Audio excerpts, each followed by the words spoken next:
I really Hello! don't understand that. And welcome to the Wednesday Club. Hi. We don't really understand that. We're having an Instagram fight, by which we're like, what is it for? What do you do with it? Well, we're connected to the youth, which is ironically the topic of today's episode. Yeah, exactly. We're trying to learn how to get them grams. Kids, who are they? What do they read? Why not ask them? We'll find out. Why not kids? That was absolutely the Hollywood stars and celebrities. What do they know? Do they know things? Let's find out. Let's find out. I love that title so much. Hello, Hi. I'm Amy Dallen. I'm Taliesin Jaffe. And I'm Amy Dallen. Yay! 2 out of 3. I'm on my way. Soon. If you come a third time, you'll get a punch and you get a free Amy Dallen. Yay! Or you become Amy Dallen free. You get your Amy Dallen card. We are Punch, legion. punch. That's a whole nother episode. Yeah. Welcome back to the Wednesday Club. We are very excited for, or I'm very excited for today's topic. We planned this a while back, especially because we had a couple sort of Capes comics ones back to back, and I thought it would be fun to take a look at another corner of the industry. The timing has worked out kind of ironically because we are all currently Marvel obsessed. These two were playing Strike Force until 2 seconds before the episode started. And it's just one of those weeks. But you will be happy to know this is an absolutely spoiler-free zone for any very exciting movie things happening. Movies? Who? What? Who? What? And we're going to talk about comics. We are going to talk specifically today about the future of comics and the things that we can guess about it based on what the current new generation of readers is reading in the form of the crazy bestseller comics that we don't talk about enough when we talk about the medium, specifically one, Raina Telgemeier, and some really interesting sales charts of like what's actually out there in the bookstore market, what people are reading and what they're into, and what, if anything, we can use to make that into a crystal ball to see where comics are going. So that's what's on the agenda for today. Also, we're probably going to talk a lot of spoilers on Infinity War. Just wow. Well, my promise lasted 3 seconds. Yeah. So many spoilers today. Just so Matt many gets spoilers. ejected The spoilers out of the showing up screen. in the movie. Who knew? Yeah. Crazy. DC character. Oh, thank you, yay! Chief. Thank you. That'll do. That is a far superior Wednesday Club. Yeah, it's the framing that the Wednesday Club deserves now. No. Hi. How's everybody doing this week? I'm a little punchy. Yeah. Yeah. Good. I get to introduce Doctor Strange for the. I said this last week, but it's confirmed. At 9:40, I think tomorrow, I will be on stage at the El Capitan to give 5 minutes on. Hey everyone, here's the Doctor Strange movie, and I think it's pretty rad. And For the marathon that they're doing, for those who might not have seen last week? Yeah, Nerdist is doing a movie marathon. It started today, and they're doing 11 movies, all the origins. Were the trolls from Vanaheim? No, I think those were I think the Light Elves were from Vanaheim. Or are those the old gods? There's not the old gods, I don't think. No, not the DC old gods. A new god. Chief disgruntled. Chief I'll look it up. So Not important. So they do all the Marvel movies, and they have little intermediate. But they have like Interstitial. sort of like intermission in between, and my job is to come and be like, hey everyone, Doctor Strange is a great character. Here's why I love him, and here's why I think you should love him, and here's this movie, and watch it. And I get 5 minutes to do that, and then Erica Ishii is going to be doing like the 3 a.m. crossover too. I saw that. Yeah. What do you remember? Which one she's doing? I don't off the top of my head. She does Weave Here, then goes and does that. She's doing. Oh, Age of that's Ultron. right. Nice. AOU. Yep. And as Matt just said, she's actually going to be returning as our guest DM for part 2 of our crazy proto-cyberpunk adventure that we're having a really good time with on Weave tonight. Umbral? I believe is the call. Umbrella. Umbrella. New world, new setting, very, very exciting. And I'll also say just really quickly that the final issue of Critical Role, the Vox Machina comic book, came out digitally this week. So Congratulations! that's a thing. That's so cool. That happened. So cool. And tearing up the charts. Yeah. It does that. I don't know how. Like number 3 bestseller on Comixology, I think. Now that it is out, behind Action Comics 1000 and Batman. Action Comics 1000, which I purchased. It was not cheap, but I purchased it. I've been a bad comic book fan. And they put Superman in trunks. I will purchase it. Very simple. Yeah, I really should start a pull list.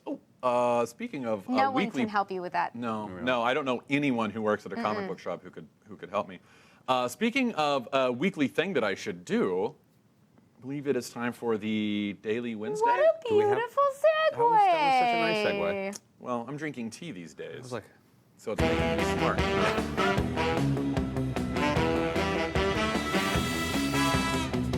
Caffeinated or under-caffeinated. And it's time for the Daily Wednesday. Hey, everybody, Daily Wednesday time. I'm so pleased by all of this. This is where we read your letters.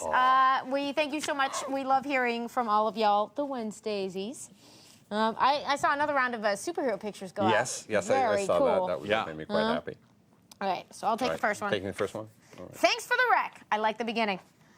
This is from Colin B. Okay to read on air. Thank you. Thank you. Just a quick reminder, anytime you want to send us letters, you send them to thewednesdayclub@geekandsundry.com.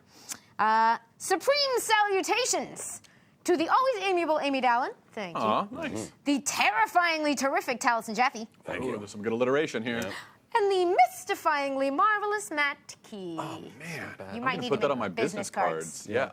Like that. Yep. Wow, we are, Simpatico. wow, simpatico. All Thank you. punchy. I just wanted to thank you for last week's episode on the Thunderbolts. Oh, Nice. No, good. Yeah. Such good turnaround time. I'm used to comic book letter columns where it's like, 6 months ago when we did that. Although I have read the Warren Ellis run on the book as it was coming out, I had never actually read the original Busiek and Bagley run of the book. Serendipitously, when I was at a comic book store that was apparently closing its door the next day, Ooh. I'm sorry about the shop. I noticed that they had a selection of trades they were giving away for free with the What? purchase of any book. Whoa. Lo and behold, there was the first volume of the original Thunderbolts run. That is like the beginning of an 80s movie where you find a magic book and like an Yeah. like Oh, yeah. You And then- are on a voyage of destiny, sir. And then you slip away to End of the Never-Ending Story. Yes. Yeah. I'm probably just specifically doing that one movie, but in my Yeah. head, it's like many. I scooped it up with my purchase and have been enjoying what I've read so far. If it weren't for your episode and recommendation, I may have passed it by. So thank you. And remember, viewers, you never know what you'll find when you step into a comic shop. I did not plant this letter. That's I'm just awesome. On record, this is a real letter from a real person. That's awesome. Thank you, Colin.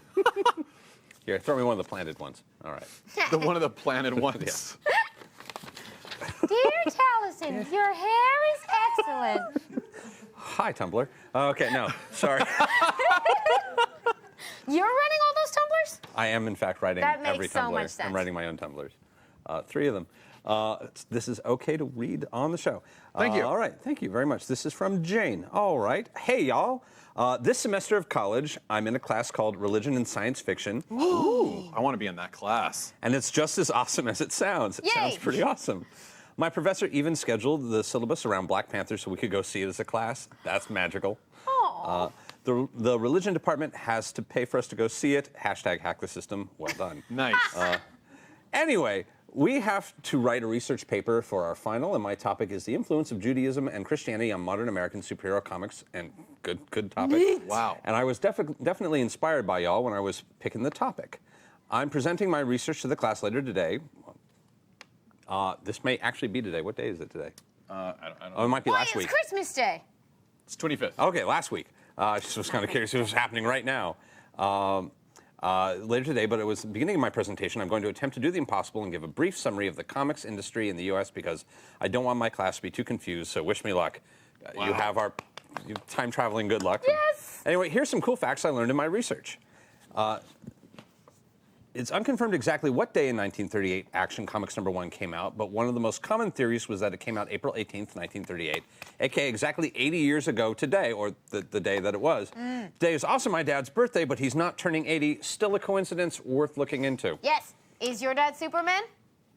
Or Clark Kent. Da, da, da. I don't know. I was waiting for a riff there. There was no riff. There was no riff coming, but it was good. Like I said, it's not coffee, it's tea. I'm still working on it. The first thing that can be considered a comic book to be published in America was published in 1842 and was an English translation of a collected edition of some French comics and was called The Adventures of Mr. Obadiah Oldbuck. You've got to read those. Have you read those? I have not read them. Oh, it's great. The farthest back, I thought it was German, but you're probably right because you just did a paper on it. the furthest back I know I read was some of the classic Mr. Punch reprint, Punch magazine reprints, and Nemo. We'll do an episode. In fact, it's good reason to read this. DC may have accidentally made Bruce Wayne Jewish depending on what kind of cousins he and Kate Kane are, because it's implied in some places that they are related in some way. Interesting. Yeah. I'd go for that. I'm really excited to finish this project and share all kinds of weird comic facts with a very confused class. Thanks for being great, Jane, a.k.a. Space Vex. Oh. On Twitch and Discord and Intergoth They're, on Twitter. they're in chat right now. They said, Hi. I did it. They weren't confused at all. Yay! Yes! This was a wonderful time travel letter. Thank you very That's much. fantastic, and we got real-time updates. Yeah. Man, The internet What a man. crazy world. I love it. I love it. And I'm jealous of your class. I want to take that class. No, that sounds like a fun class. I'm currently reading through a book on the history of Superman, and it's so good. I can't wait to do a Superman episode. Oh man, there's going to be an intense Superman episode coming up. All right, let's see. Daily Wednesday, thank you, and a query. Okay. This is from, okay, I don't, We okay. gave Matt the complicated one. Yes, we did. It's all right. It's all right. I got it. Dear Amy, Matt, and Taliesin, I've been fascinated by comics since I read The Amazing Adventures of Cavalier and Clay. Yes, I was just Yeah. thinking about that. So good. About 15 years ago, but never really found an entry point to actually reading them. Every so often, I'd pick up a graphic novel here, a Buffy Season 8 trade paperback there, but never really dove in until, I found the Wednesday Club. Your effusive discussions and enthusiastic recommendations have opened up a whole set of worlds I had been missing out on, and for that, I am incredibly grateful. The part of me that is trying to finish my dissertation is less grateful, but will cope. Now, my question. I'm an ecology and plant biology grad student, and I was surprised and delighted to see the thoughtful way ecological and environmental themes were discussed in Alan Moore's Swamp Thing. Do you know of other comics that have similar themes about ecology or the natural world in a way that's not too heavy-handed or Captain Planet-esque? Also, can you recommend any other plant-themed heroes, or I suppose villains, Good Poison Ivy stories, maybe? Thanks very much, Jen, Telia Cordata on Alpha and elsewhere. So, I can think of a couple. That's a What great a cool letter. question. Yeah, Thank great you for your question. letter. I'm so excited that you're getting into comics. Nazca and the Valley of the Wind comes to mind early on in the manga by Ghibli Miyazaki's manga that he created. the New 52 Animal Man Animal Man. Yes. was really, and that ended up kind of circling back into Swamp Thing and like having crossovers with that. So I would definitely, like the New 52 had a lot of missteps, but Animal Man was Oh, not and any one. Animal Audi- Man and Swamp Thing were Yeah, and excellent. I would say like even the Morrison Animal Mans are very at least very Yeah. animal rights conscious. Yeah. Shing's work would be another good place to go. I don't know how to, I don't know what the names are. I know Shing is one of the most, At Soda Spare, right? Sawdust Bear. one of the most talented humans I know. but- She's written several pieces that are ecologically minded, or at the very least, they have like an artist in residence deal with some of the state parks.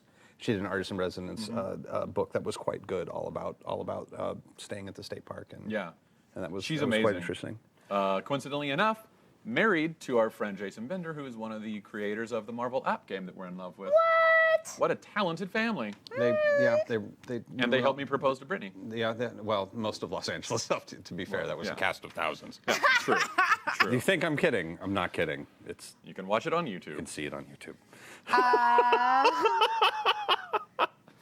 It's not heavily environmental, and I'm trying to figure out if it's spoilery to say that certain of these concerns come into, like, an adjacent set of concerns is a motivating factor early in G. Willow Wilson's Ms. Marvel run. Oh, yeah. But I'm also, like, there's got to be more great, like, indie ones about the natural world, too, because there's a lot of fantastic graphic novelists who work in that area. I'm glad you brought that up. A lot of times I feel like post-apocalyptic comics are kind of like, I mean, they're on the other side of it, but they kind of do point back to like, yeah, I mean, the Earth got really super screwed up. That's very much the Nazca. Nazca is Yeah. technically post-apocalyptic, and I would say like very, very post. There was a very recent Poison Ivy mini that was supposed to be very good, but I haven't read it yet. Cycle of Life and Death. She had a 6-parter that she just did, written by Amy Chu. But I cannot personally vouch for it yet because I haven't sat down with it. We'll sit down and. This is a great question. We will ponder more environmental picks. No, yeah, that is something I should delve into a little deeper. Yeah. Sorry, there was a part that's just for us, and I just wanted to read it. And Jen, you're amazing. So look forward to reading it myself. Aw, yay! Thank you so much for your letter. Thank you so much. Yeah. Thank you, everybody. Fantastic. Yay. And of course, as we get into the topic, just to note, we will, as always, want some kind of 5-minute topic, if you can throw those at us. Send your fan mail, love letters, or Wednesday Club fan fiction. Those are Chief's words, not mine. But, you know, I guess you can. The Wednesday Club at geekisuttery.com. That's us. That is us. Yeah, I had never heard of this writer since it feels like we're veering into. I'm so excited for our topic. Yeah. What did you think? So I have to say this first. Okay. And I think I may have said this in a previous episode. My niece, Katie, who's 11, loves Raina Telgemeier, who's our topic tonight. And we had just done our first all ages show a couple months ago, and I was talking to her about comics on the phone. I was like, "Hey, Aunt Brittany and I really want to send you some comics, and like, are you familiar with them? Like, what do you like? What do you not like?" And she very shyly said, "Well, I really like a writer named Raina Telgemeier." And I go, "Oh my gosh, you like Raina Telgemeier? That's amazing. I love her too." And she's like, "Oh, you know Raina Telgemeier? Oh, what stories do you like?" And I was like, "Oh," and I just like. I hadn't read any of her stuff yet, but I knew that I would love Ghosts, which I did. So I was like, you know, I really love Ghosts. And she's like, I haven't read that one yet. And I was like, I'll get it for you. Like, it was just she helped me like talk to my 11-year-old niece, and like made me infinitely cooler to her. This is a thing that I have seen happen, like at the shop now. Okay, so we're talking about Raina Telgemeier like this is a new thing. Raina Telgemeier started serializing the work that would become Smile in like 2004, was already winning newcomer awards, published the book in 2010, but it's this strange thing where it is an absolute phenomenon. It is changing the shape of comics, and I think is going to have a profound effect going forward. But in some ways, you still have folks, lifelong folks who love comics, who love everything about it, who are like, who now? That was me. I was definitely, up until this week, I had never heard of Raina. I had never read any of Raina's stuff. I have now read 850 pages. Oh, man. In a week where I really didn't have time to read 850. I was just like, nope, this ain't stopping. I dove deep. I was like, Wow. all right, cool. Like, I'll probably like some of this. And I was just like, I mean, like, I knew this I'd reminds like me of it. high school so much. Oh my God, I love this so much. Like, So she's a writer and artist Yeah. Who does original graphic novels. She has also done several high-profile adaptations. She kind of made her bones adapting some of my favorite kids' books, The Babysitter's Club. Babysitter's Club, which Anna apparently Martin's- were turned into graphic novels.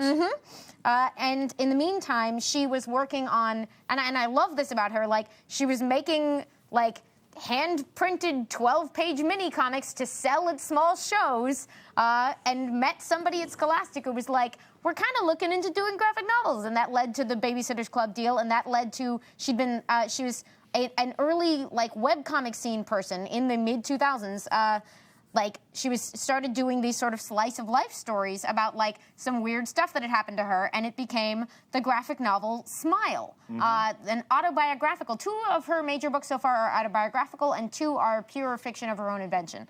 And I think they're all friggin' excellent. But yeah, so who wants to summarize Smile? I already feel like I'm talking too much. I had a lot of those, like, so Smile starts off with Raina is excited and racing some friends home after she gets dropped off in front of her house and trips and falls and knocks out her 2 front teeth. I think we have the falling scene. It's not graphic, but I think we have it in our You should show it, because... Just for the, this is all, this is even less than G. Like, this is rated It is A-okay. amazing how Like, much emotion she packs into these books without really anything that you're scared to hand to anyone of any age. No, it's definitely all ages. It harkened me back to my Scholastic book club. There we go. Yeah. Days. I love this because the rhythm of this panel, you have like, it's very classic, like communicating without showing. Because something enormous is happening, but it's happening invisibly. As she's like, they're all racing out of the car, This is just a thing that I love about comics. The power of and she can leverage those moments really beautifully. Yeah, she really does, very, very well. So she ends up having to go get braces, and they're able to take they save the teeth. They're able to put them back in, but they are always short, and people keep calling her vampire and Dracula and stuff like that. And the entire book revolves around those years where she's getting her 4 years of intense about dental 4 to surgery. 5 years of intense dental surgery and all the events that happen in that time. And I really love. I was like, this will be fun and cute. All right, I'm excited. This will be fun. I was like, man, I was almost crying on a couple. Oh, I would places. at 15, I would have related to this so hard. I mean, I did relate to it pretty hard, but this was, this was young teenager bait that I'd never. It's I was so into it. I was this so. is this is real life Archie. Yeah. I have read it before, and even reading it again this week, I was like, those friends are no good for you. Oh man, yeah, you gotta drop those friends. Yeah, I was like, God, I hope she drops these. Those girls are terrible. But she's not perfect either. No. And she. It's very frank. It really, really is. She's there were a few times where there was one part where I very much identified with where because I was always so she has a crush on one boy or something. She's got a few crushes throughout the book, but she's like, yeah, I just don't think boys notice me. And then her friend is like, what about this guy, this guy, this guy, this guy, this guy, this guy, this guy, this guy, this guy? And she goes, no, I know, but I mean cute boys. I was like, and I was like, I was one of the names on that list. I was never the cute, and now I'm married and I have a but reading that put me back in the mindset of who I was and when I was 11 and 12 and 15 and high school and college and after college and until I moved out here. Just have that moment of man, seniors, man, why are they the worst, man? Yeah, but it put me right back there. But what was amazing about it is that it was kind of a moment suspended in time for me where in just those few panels I was able to see young Matt dealing with girls not liking me and wanting girls to like me, but just never being the cool guy or the popular guy or the cute guy or whatever else. But now Matt, who gets to talk about comics on the internet and has an incredible wife, it's just oh, I turned out okay, young Matt. It's cool. You're good. I just remember looking at the bag, when she opens the bag, I'm like, oh, boy, you got to get some game, son. That was that was some sad game. Oh, no. It would have been so sweet though, but she had legitimate reasons not to go. But she also sort of crushed that dude. I was with her. Well, and that. And I was the boy. I know. See, I was the boy with the little Walgreens bag. I got you a little thing, because we didn't have too much money, but it was doing the best I can. Here's some flowers that I picked for you and set in a bouquet. I hope that's okay. Oh, I didn't even get a letter back. All right. Well, the absolute. And the thing reading through, the absolute impossibility of controlling who the cartoon hearts come over your head for when you are that age. It broke my heart to read because I was sort of yeah, someday it hits you, and then it is possible for it to mysteriously unhit you later, and then now Especially it's over here, age. and you can't control it. You just that guy said The Little Mermaid, and you're in love with him, and there's no take backs. There's no turning back. Yeah. And I love that throughout the book, spoilers for the book, that dude never notices her. No. Not in that because way. that's how life goes. Yeah. It doesn't. Sometimes that just happens. Yeah. Yeah, no, there was. I think they exchanged 3 words for the entire book. And over 4 years, there are hey, and then twice that happens. Yeah. I think I loaded up a couple more sample panels. Bless I think you. one is her just a great one-pager with her headgear, I think. Oh man, the headgear. Oh man. So, did either one of you have to wear headgear? I had some crazy shit I did not have. I headgear. had braces, I didn't have headgear. I had headgear, and it is I think I had braces for about 5 years. My mom and dad are watching. I'm sure. I think my mom is we can't get in the chat. That's an impression of my mom. It's pretty dead on. But if they were in chat, I'm sure they would correct me. But I think I had it for 5 years, and the orthodontist said if Matt wears it all day, that it could possibly diminish how long he has to wear the headgear. So I was like, please don't make me wear the headgear to school. My mom and dad were like, it'll help you get through it faster, so wear the headgear to school.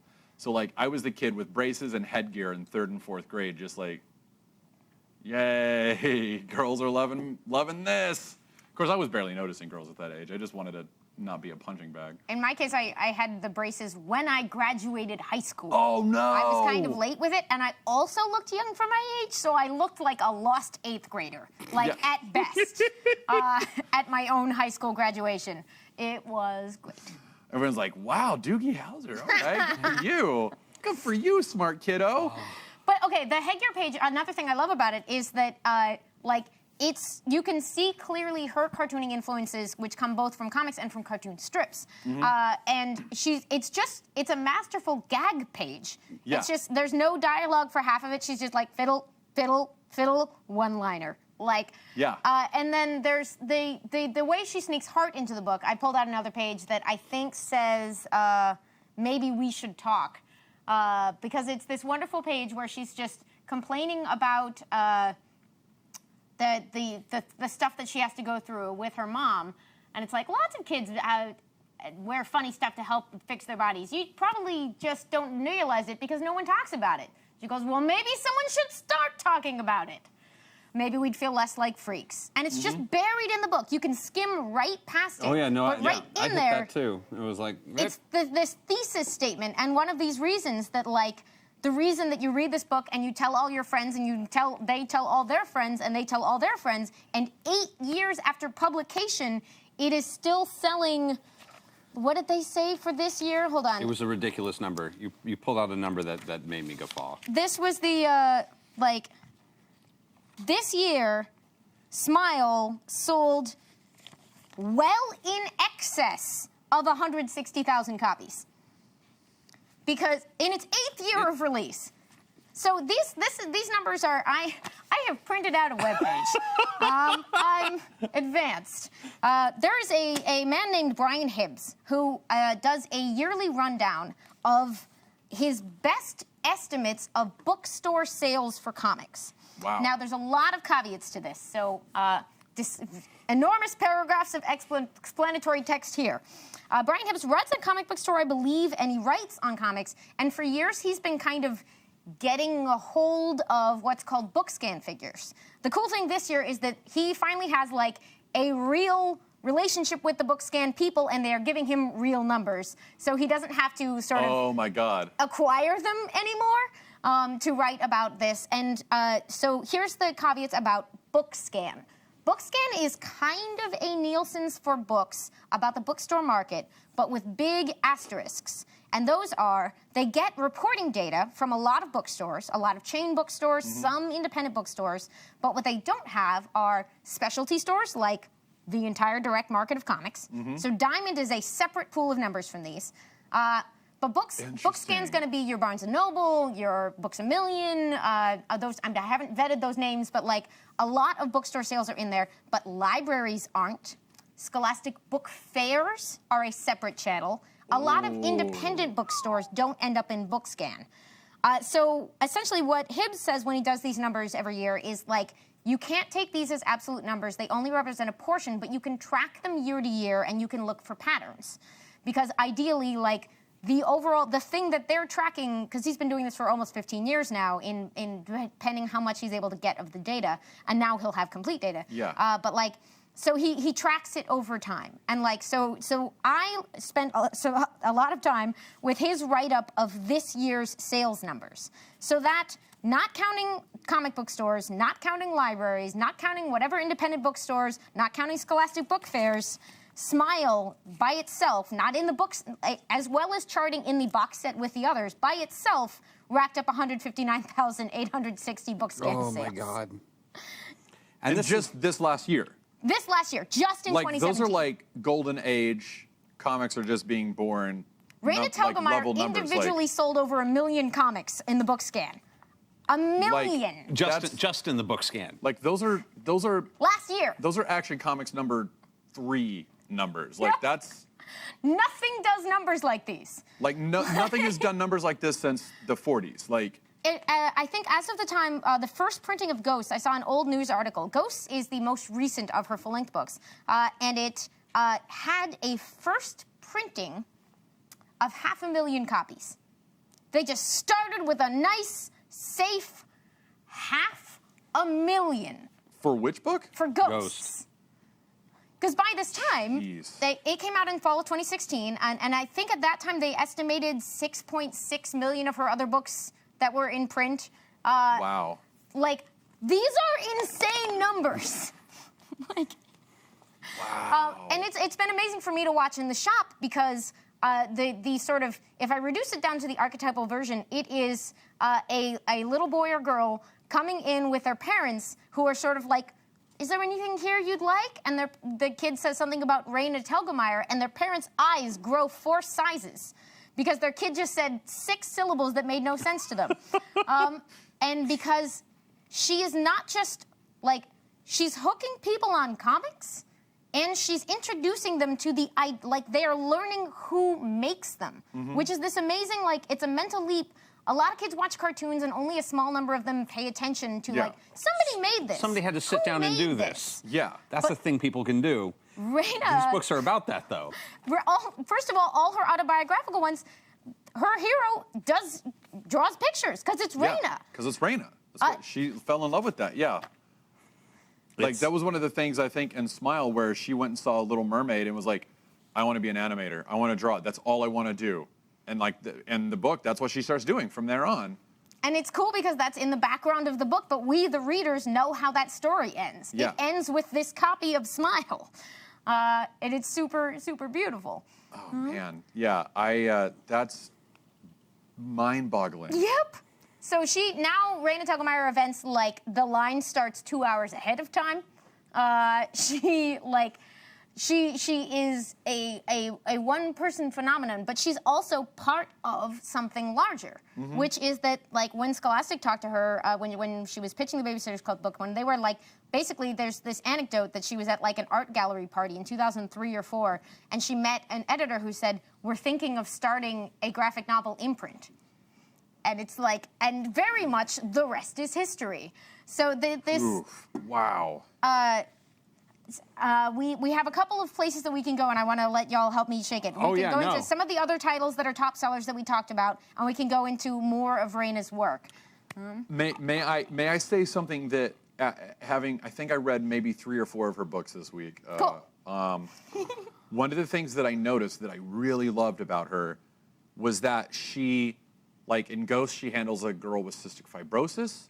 And she handles Mexican culture in Dia de los Muertos.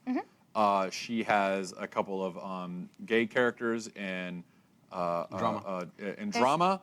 Like, she is normalizing all these things for kids at a young age. And, like, if Ghost sold out of 500,000 copies, then 500,000 kids, like, just got introduced to, like, Hispanic culture and respecting that and seeing, like, all these different people of, like, different races and ethnicities all getting along and not hate. And it's just like, okay, that's that's really cool. Like, and she does that with every single book, and it's not heavy-handed. It's natural. It's organic. It's just I'll part say of the story and accepted, and I love that. The thing that really kind of blew my mind with these books is it felt like my experience growing up on the West Coast, because these are West Coast characters. Yeah. These are West Coast American characters. And she even admits that, because she's from San Francisco. She's called California her muse. And I threw a landscape picture from Ghost in there that I think is just labeled Ghost Landscape. Yeah.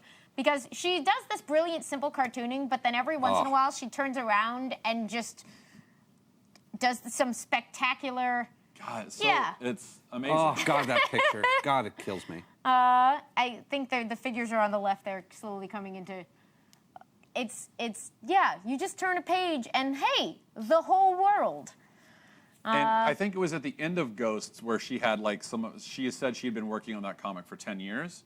And she had, like, some sketches, just like that she had done. And I was like just black and white, no color. I was like, I almost would have preferred this with no color. Like, those are beautiful. And, like, the shading, like, it's like the color almost washes it out. So like, not to say that the coloring is bad, the coloring is amazing, but like the black and white pictures had like just an extra sort of depth and dimension to them that I was like, I very rarely prefer black and white to color, but I think I almost would have preferred just you were the like, black I and get white. it. Like that's, whoa, that is beautiful work. Yeah, so. Yeah, Man. it's interesting. Is one of the things I do love high school books. I love books about the high school experience. But a lot of the high school experience that I tend to find reflected in my media is very much this notion of a very Midwestern high school experience. So it's one of those things that you get used to. Is like you're not going to see what you went through in your media because your media doesn't reflect. This is the first time I've actually seen like, this is what being on like. Drama was what being in a. Let's talk about drama. Let's start at drama because I have a lot to say about ghosts, but let's talk about drama. Okay. I love drama. I'm excited because drama is one that I hadn't read until this week when I was prepping for this, and I was just like, oh, of course it's amazing. And by the way, this book is weirdly it is beloved but becoming notorious because it is one of the most frequently challenged.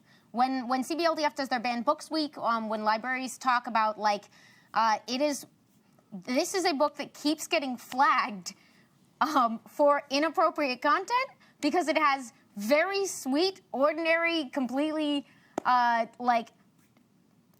completely appropriate and adorable tales of folks with alternate sexuality. Nothing you couldn't read in a Shakespeare play. Honestly, it's, Wait, this book gets banned? People keep trying to ban this book or pull it off library shelves as inappropriate. And it's like... It's such a PG retelling of my high school experience. It's the sweetest, most wonderful, and every kid out there is having this experience. Like, because it turns out gay kids exist. That's spoilers for drama. Gay kids exist. They have. I will say the one thing that I never bought in this book that really threw me out of there is just when I was in high school, hair dye was not that intense. Like it's only recently that we've actually managed to get purple hair. That's the one thing where you're like, nobody's hair looked that That good. is bullshit. I call bullshit on that. My hair was terrible in high school. So. And it might be one of those like back in our That's days, not. the I don't know. jobs were much less consistent. That's not what Manic Panic looks like. I'm just saying. It's not how it turns out. So what's drama about? Drama is specifically, interestingly enough, about the tech theater kids. Yay! Tech theater kids is a very interesting subgenre of theater kid. Yeah. And kind of the experience of somebody who's really intent on the notion of theater, who's doesn't necessarily want to be on stage, but is fascinated by craft, who wants to be a part of the experience, and the people who kind of help make the show come together at this high school. Middle school, I think. Middle school, yeah, that's right. It's middle school because they're about to go to high school. 7th and 8th grade, yeah. I'm not projecting at all. And very much the sort of spectacular comedy of errors that goes into putting on a production. And can you believe how invested you get in whether like the canon that fucking is going to work? I was so screaming. invested. I was screaming at the book. You need air pressure, for God's sakes! By the way, I just want to point out. Half a Ring Circus says banned book list is one of the best reasons to read a book. There is. I wish I could remember where I read this recently. I was like someone on Twitter, somebody who was at a school that had it was a bit of a conservative Catholic school, and they had a banned book list, and someone opened up a banned book reading library through a series of comical events in their locker, and just became and it was like I didn't. Book smuggler? Yeah, I was like I wasn't lending anything that wasn't like good or appropriate, and it was like, hey, we're probably up to the reading in this school by like 400 or 500%. Like Fahrenheit 450. Yeah, it's like no one was actually reading before. Now everybody's reading these books, but like they're good books. Stuff like Dune, you know. I'm not trying to like, you know. It's perks of being a wallflower. It's pretty reasonable. Yeah. It's like yes, fight the system. So drama. So yeah, it is the life and times of attempting to put on. What is the name of the play? It's got the most ridiculously wonderful Moon Over Mississippi. Yep. Oh, that's right. Yeah. It's a made-up antebellum South musical. Pretty convincingly filled out with details. It might as well. Yeah, it's every generic Southern musical you've kind of slept through. Mm-hmm. And they do everything from setting up the lighting. Chief, come on, that's very mean. Of course, cool people are weird. I did both. I can say that. Mm-hmm. Same. I straddled. Like I was reading both sides. I was like, I was an actor, but I was also a stage manager. I went to some schools where we had to do both. I was really into that. Yeah, and it's a lot of the emotional politics of this group and like people trying to figure themselves out. There's the inevitable making out in the costume shop, which is what the costume prop room is for. I never had that experience. Spoiler alert. I'm no comment. Oh boy, you don't even need to say that. Yeah, I know. If you've seen the SNL sketch, The Crucible Cast Party. Oh my God! I don't think. Did you see this? I don't think I've seen this. Oh, is this recent or did it's I a just couple miss years it? ago. It Yeah? was in Lin-Manuel Miranda on SNL. They did a little music video for the Crucible Cast Party about. Like it was a high school Crucible production, Crucible. and it was just everybody at the cast party afterward, and it's like the most high school cast party ever. Oh it's my great. God! That was the first play I was ever in. Or in high school. It was my first high school play. Was Crucible. Oh my goodness! I was friends his nurse. I had 2 lines. Aww. So proud. I did Much Ado, and I was Messenger Act 1. Ooh. Thank you. Oh, that means you told them the prince was coming. I did. Boom! Look at that. Jeez. It was real good. You're a. Sigh no more, ladies. Sigh no more. I think it has got a bit of a crush on you. The heart just appeared Like over your head. a little bit more of a crush on you, I should probably say. I like that play. Trying it to is think if very I good. Loaded in any other ones from drama. It's yeah. I mean, like, and it handles sexuality issues. It handles. I mean, like, it's. I mean, like, it's honestly, it's such a sweet look at this very weird subculture that is. Yeah. That The tech honestly, kid. a Yeah. lot of the people who end up here in this studio kind of go through. It is kind of a gauntlet. Everybody I know who went through tech with us in high school all ended up doing interesting shit. Yeah, cause my brother and I both did tech. More me than my brother, but our director surprised me and asked me to be stage manager for Dandelion Wine. Wow. I don't know that one. Oh God, why am I forgetting his name? Who wrote it? Oh God. Ray Bradbury. Ray Bradbury. Thank you. I think he wrote the play too. I think he wrote the whole thing, and I only know that because of Rachel Bloom, and I feel a little guilty about that.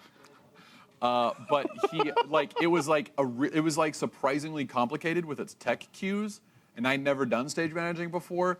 So I still have the binder in my garage of my. I'm still 20 some odd years later, still hyper proud of. I stage managed Dandelion Wine. I stage managed the hell out of that play. I was very proud of myself on that. It is weird how that doesn't go away. I can tell you that in my senior year we did Noises Off, partly because I was Lloyd Dallas. You were Lloyd? I was Lloyd Dallas. This is what I'm here for. I sat in the audience and it was my first ever experience with improvising, because I come out in makeup and I'm just milling around the crowd and people are coming up and going. So, people honestly thought I was the director because I'm taller than half the adults that are there.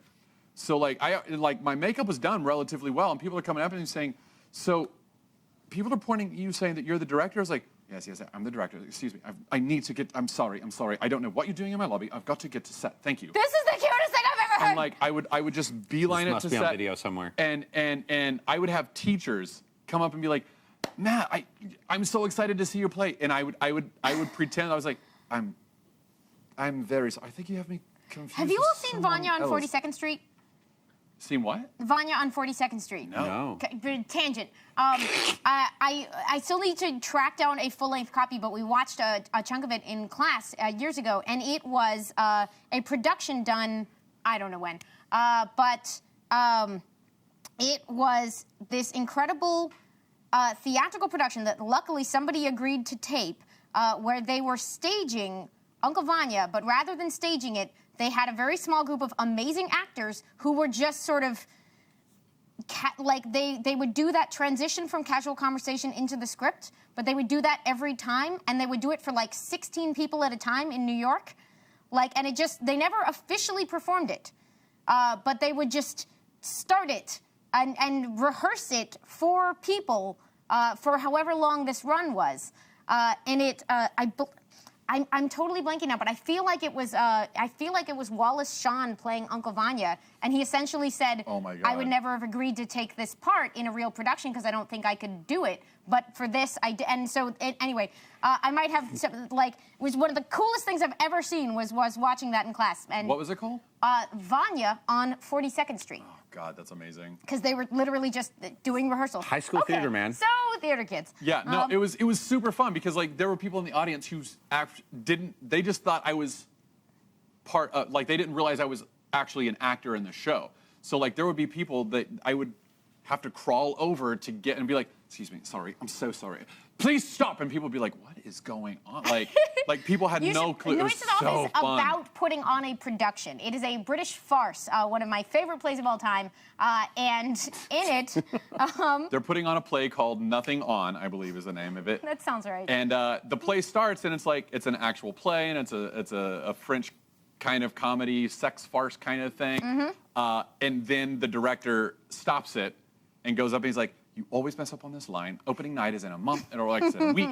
You can't do that."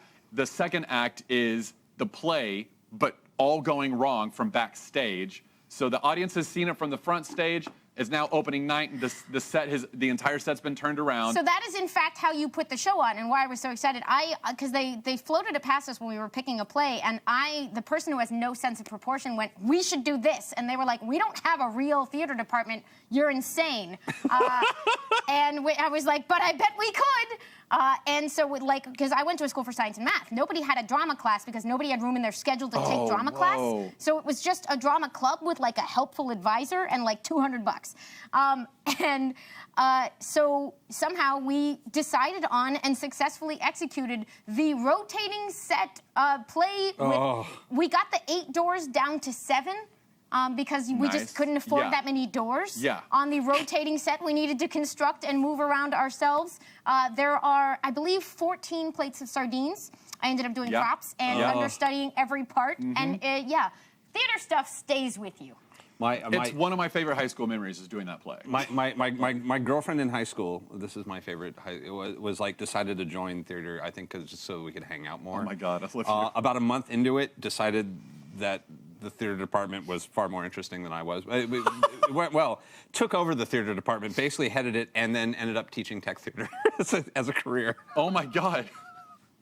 For many, many years. Oh, that's so amazing. Oh yeah, like every now and then I'd be like, "Oh yeah, there's just like some amazing like music, you know, like some big industrial band is coming to town." She's like, "Yeah, one of my students is doing all their lights and tech." And I'm like, "Oh, geez." Yeah. Well, yeah, Jen. So it's like, yeah. So it's tech theater can really change your life. It is a great way to But like a lot of and it's in here. It's all in here. This really does, like this is middle school. And this was like my experience was all high school. And speaking back to Noises Off for just a second, we actually had the 2-story set and full revolving. Like one of the saddest days of my life was us having to take that set down because it was we had no one likes molding striking the and set. Like it was a beautiful set. You worked so hard. You worked so hard. This captures the spirit of that, the drama, the prop closet, the costume closet, like all of it. Like it really nailed that so well. Look at this wonderful piece of staging. If we can get a close-up cam, I don't know if we can get it. Look at that amazing piece of staging.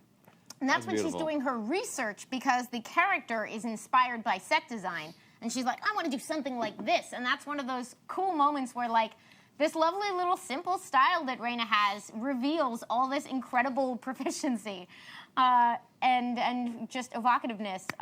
And I love it. It really brought me back. It brought me back in the heart. My junior high school, we did Once Upon a Mattress. How fun! Once Upon a Mattress, Godspell, and Inherit the Wind was our triple. Interesting. Yeah, it was good stuff. Oh, it was such good stuff. So I have to say this real quick while we're selling this. Chat style. Chat waits for no man. Ruz, I can't see it because it keeps it. Says. You answer the phone and leave the sardine, or you take the phone and leave the sardines. I was like, I haven't heard that line in 20 years. It's the best. Oh, I love it so much. Yep. Thank you for the memories. Love it. Oh my God, it's so fun. Of that. I haven't watched it in ages. Oh, I need to see it again as well. Same. We should do a screening of it. I'll see if I can find some pictures and bring them in next week of me doing that show. That's amazing. Yeah, so I identified with so much of these books. Ghost was the other one. If we're ready to go to Ghost. Sure. Yes. Ghost was amazing. I mean, Ghost is her most recent. It's another fictional one. Drama and Ghosts are fiction. Sisters and Smile are loosely autobiographical. It's about a girl dealing with moving to a new town because her little sister they actually has cystic fibrosis. She has cystic fibrosis. She has difficulty breathing, and she is. This is not Sisters actually. Sisters is an amazing. Sisters is another book we'll get to. This is Ghost. This is Ghost. And it's like just preface heavy stuff, but heavy stuff. Yeah. So beautifully handled. And I was enjoying it and going like, this is fun and this is interesting and I like the vibe and it's got a little bit of Paranorman vibe which is a great movie. Yeah. And good then call. suddenly like the La Katrina costume comes out and I go, oh shit, we're going here. I'm so excited. It's also kind of a cultural look at the Day of the Dead of Dia de los Muertos. And growing up in LA, for those of you who don't know a little bit about California, California is a fascinating place. A huge chunk, especially in this part of California, was basically, not basically, it was Mexico until 1843, 1846. So culturally, there's a lot going on down here, and we have huge chunks of Los Angeles that have been basically built to be chunks of Mexico since before the United States was really here at all. So we go crazy for there are chunks of the city that really, really light up with this, and it's you get used to growing up with sugar skulls and the costumes and the paint and the whole experience is just like, because what Halloween really needs is an after party. No, really, it's what Halloween needs. And seeing that drawn out for people in other parts of the country who probably don't have as much of this experience. And I've seen some of this stuff, but I didn't grow up with it really. Oh man, Oliver, oh god, we'll have to do Oliver Street, they do something at Hollywood Forever, and that's all well and good, but we have this chunk of what is basically the original strip of Los Angeles that was like a Mission and 4 buildings that were on the river, called Olivera Street, and it's a little kitschy these days, but it's still beautiful, and they do a lot of fun cultural stuff down there. But it is so much fun. I've been to Olivera Street, but not during. You can imagine it just explodes. Yeah. Like it's nuts. And there's face painting, and there's candy, and there's drinking, and it's just ridiculous.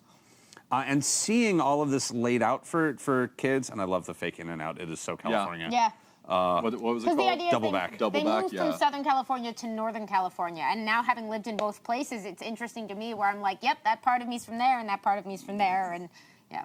It's such a good look at that, at what makes that holiday interesting. On top of this relationship between these two sisters and the neighbor kid, and it's a little bit of a moving story of like moving to a new place, but it's really about coming to terms with mortality on a very fundamental level. You know, children's books. Nothing more goth than that. And the goth kid in me is like, this is such a good story of like that moment of being 12 years old and realizing that this is temporary, and trying desperately to wrangle some control over it, really poorly.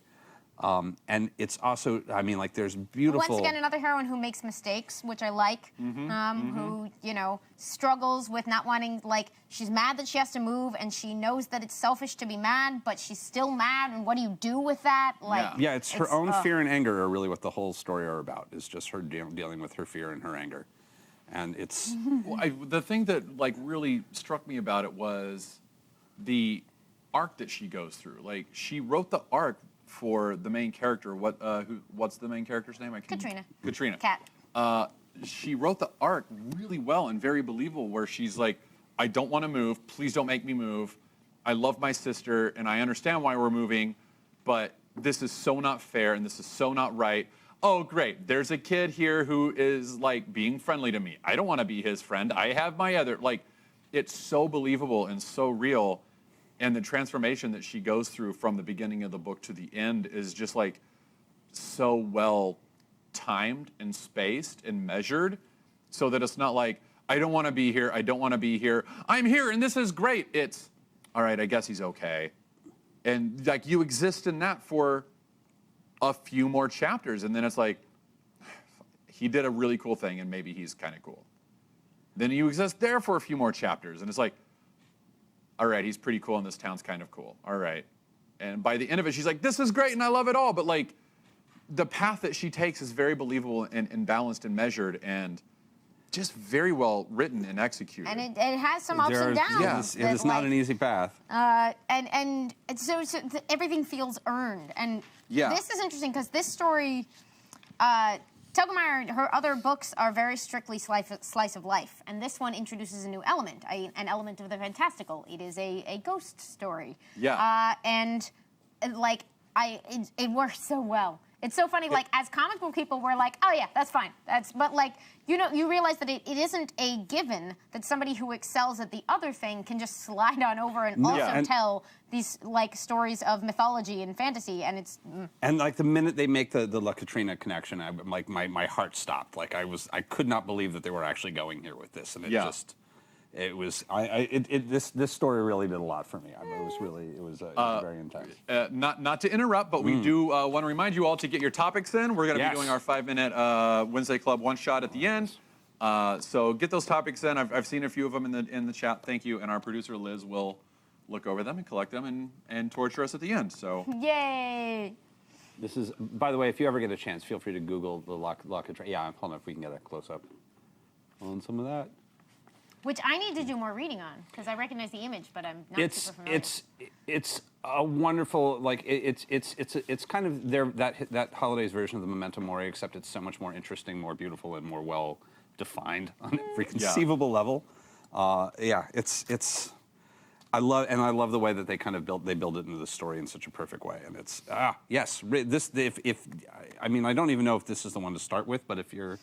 I would be curious if you all were to recommend one. What would that's you do? where I started, because I was like, ooh, supernatural and ghosts, and well, that's gonna hook me if anything is, and I loved it. Like I started there, and then I went and read Smile, and was like, all right, I'm hooked on this lady. She's a bit of all right. So what about you? I started at Sisters because I thought it was Smile, and I didn't realize that I downloaded the wrong book. Because the covers are very similar, and I was like, I'll start with the one that has the Eisner button on it, because that'll kind of, like, inundate me. Yeah. And Sisters was a lot of fun. So I'd love to talk about that, too, because I started with Smile because I was like, I need to read her big one first. And like I said, I just read Ghosts and Drama to catch up for this. But, like, and like, I love them all, but Sisters might be my favorite. Sisters is her follow-up to Smile, and it gets into, like, it's about a road trip that she takes with her family. And this is autobiographical, yeah? Yeah, loosely. I'm Because I actually didn't read this one. This is the one that they had me at the Strawberry Shortcake figures. That was really the... I don't think I loaded that in, but... There's a few pop culture references that are really fun. They go throughout. The Nintendo store, the store that's selling the classic Nintendo games. Kind of. Yeah. Here's some classic toys that, like, are obviously designed to reel me in, and I'm not going to pretend it didn't work. It's just like Strawberry Shortcake and Blueberry Muffin. I was always jealous of Strawberry Shortcake toys, because I was like, oh man, girls' toys can smell and boys' toys can't. We have Moss Man and Skunk Man. Oh yeah, I guess we did have Skunk Man, but like I was like, I like the smell of strawberries. Yeah, no, I had Strawberry Shortcake Like, figures. I'm so My toys jealous. smell fabulous. Ha Yeah, ha ha. I was like, oh, I wish I could play with toys that smelled fabulous. They were mostly designed to teach me to want high heels, but they smelled fabulous. No, those are different. I was about to say, Strawberry Shortcake, I think mostly just made you want pets and gingham, was like kind of my... It worked. I have... Shit, that programming totally worked. Oh my God, no, sorry. I feel that. I will say that I baked never cared that Care Bears were like for little kids, and like Care Bears to me, like where I was raised, were for small kids or for girls, but never for boys. And I remember vehemently fighting for Care Bears when I was like a boy, and like because I was like, they're bears and they shoot lasers from their tummies. Yeah. Like, are you? This is not for boys. Like, I had the no. full set and the Kingdom Like, Heart. yeah, It was. I always loved the Care Bears. I've always loved the Care Bears. Yeah. That's amazing. Oh, this book definitely is set in a place in time.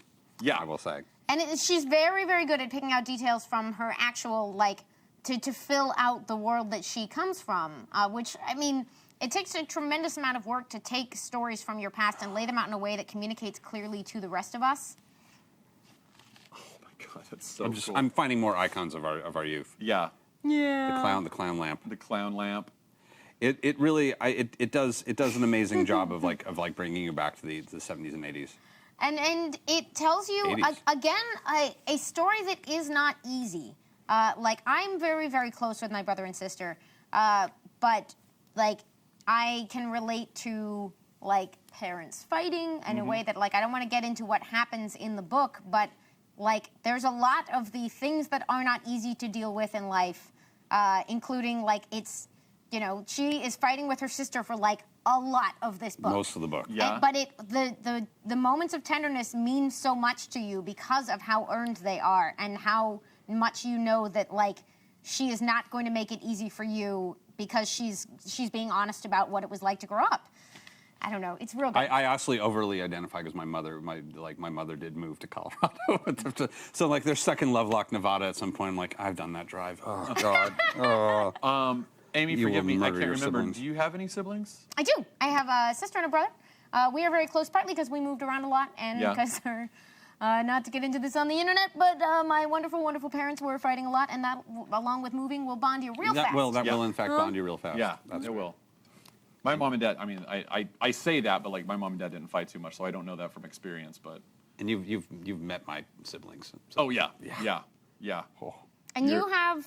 I have one brother, younger, brother. by about almost like close to 2 years, and he's wonderful and lovely, and has a family and an amazing house in Texas that his mortgage is close to what I pay in rent. So That is Texas, to be fair. You ever talk to Amy Vorpal about the like comparison life in Texas thing?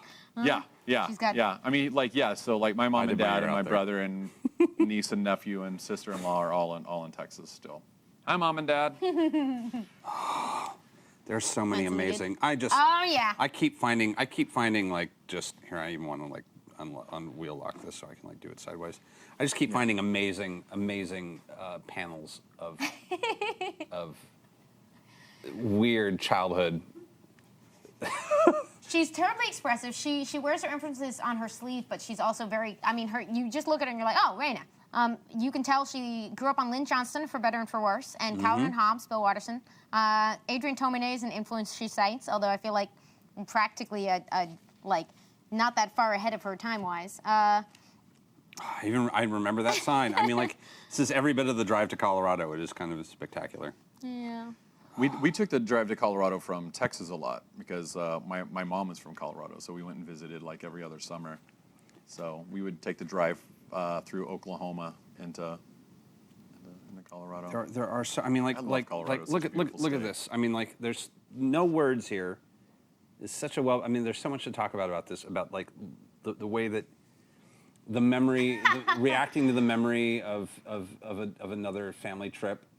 The way that the panel itself is kind of is given kind of a crinkly aspect at the top, and how it relates to the older version of her down there. There's so much. It's such a well-built book. And she went to school to study illustration. Then she did mini comics. She worked online. She, like, I know. I can't. There's just she so much. makes it look very easy, but boy, everything is sort of impeccably. Oh, that part. Yeah, that part's no, rough. it's a Sorry, lot. now I'm just over Tal's shoulder. I'm so sorry. I know. I'm flipping And through then this that book, happens. ruining. Hmm? But it is an extremely honest book.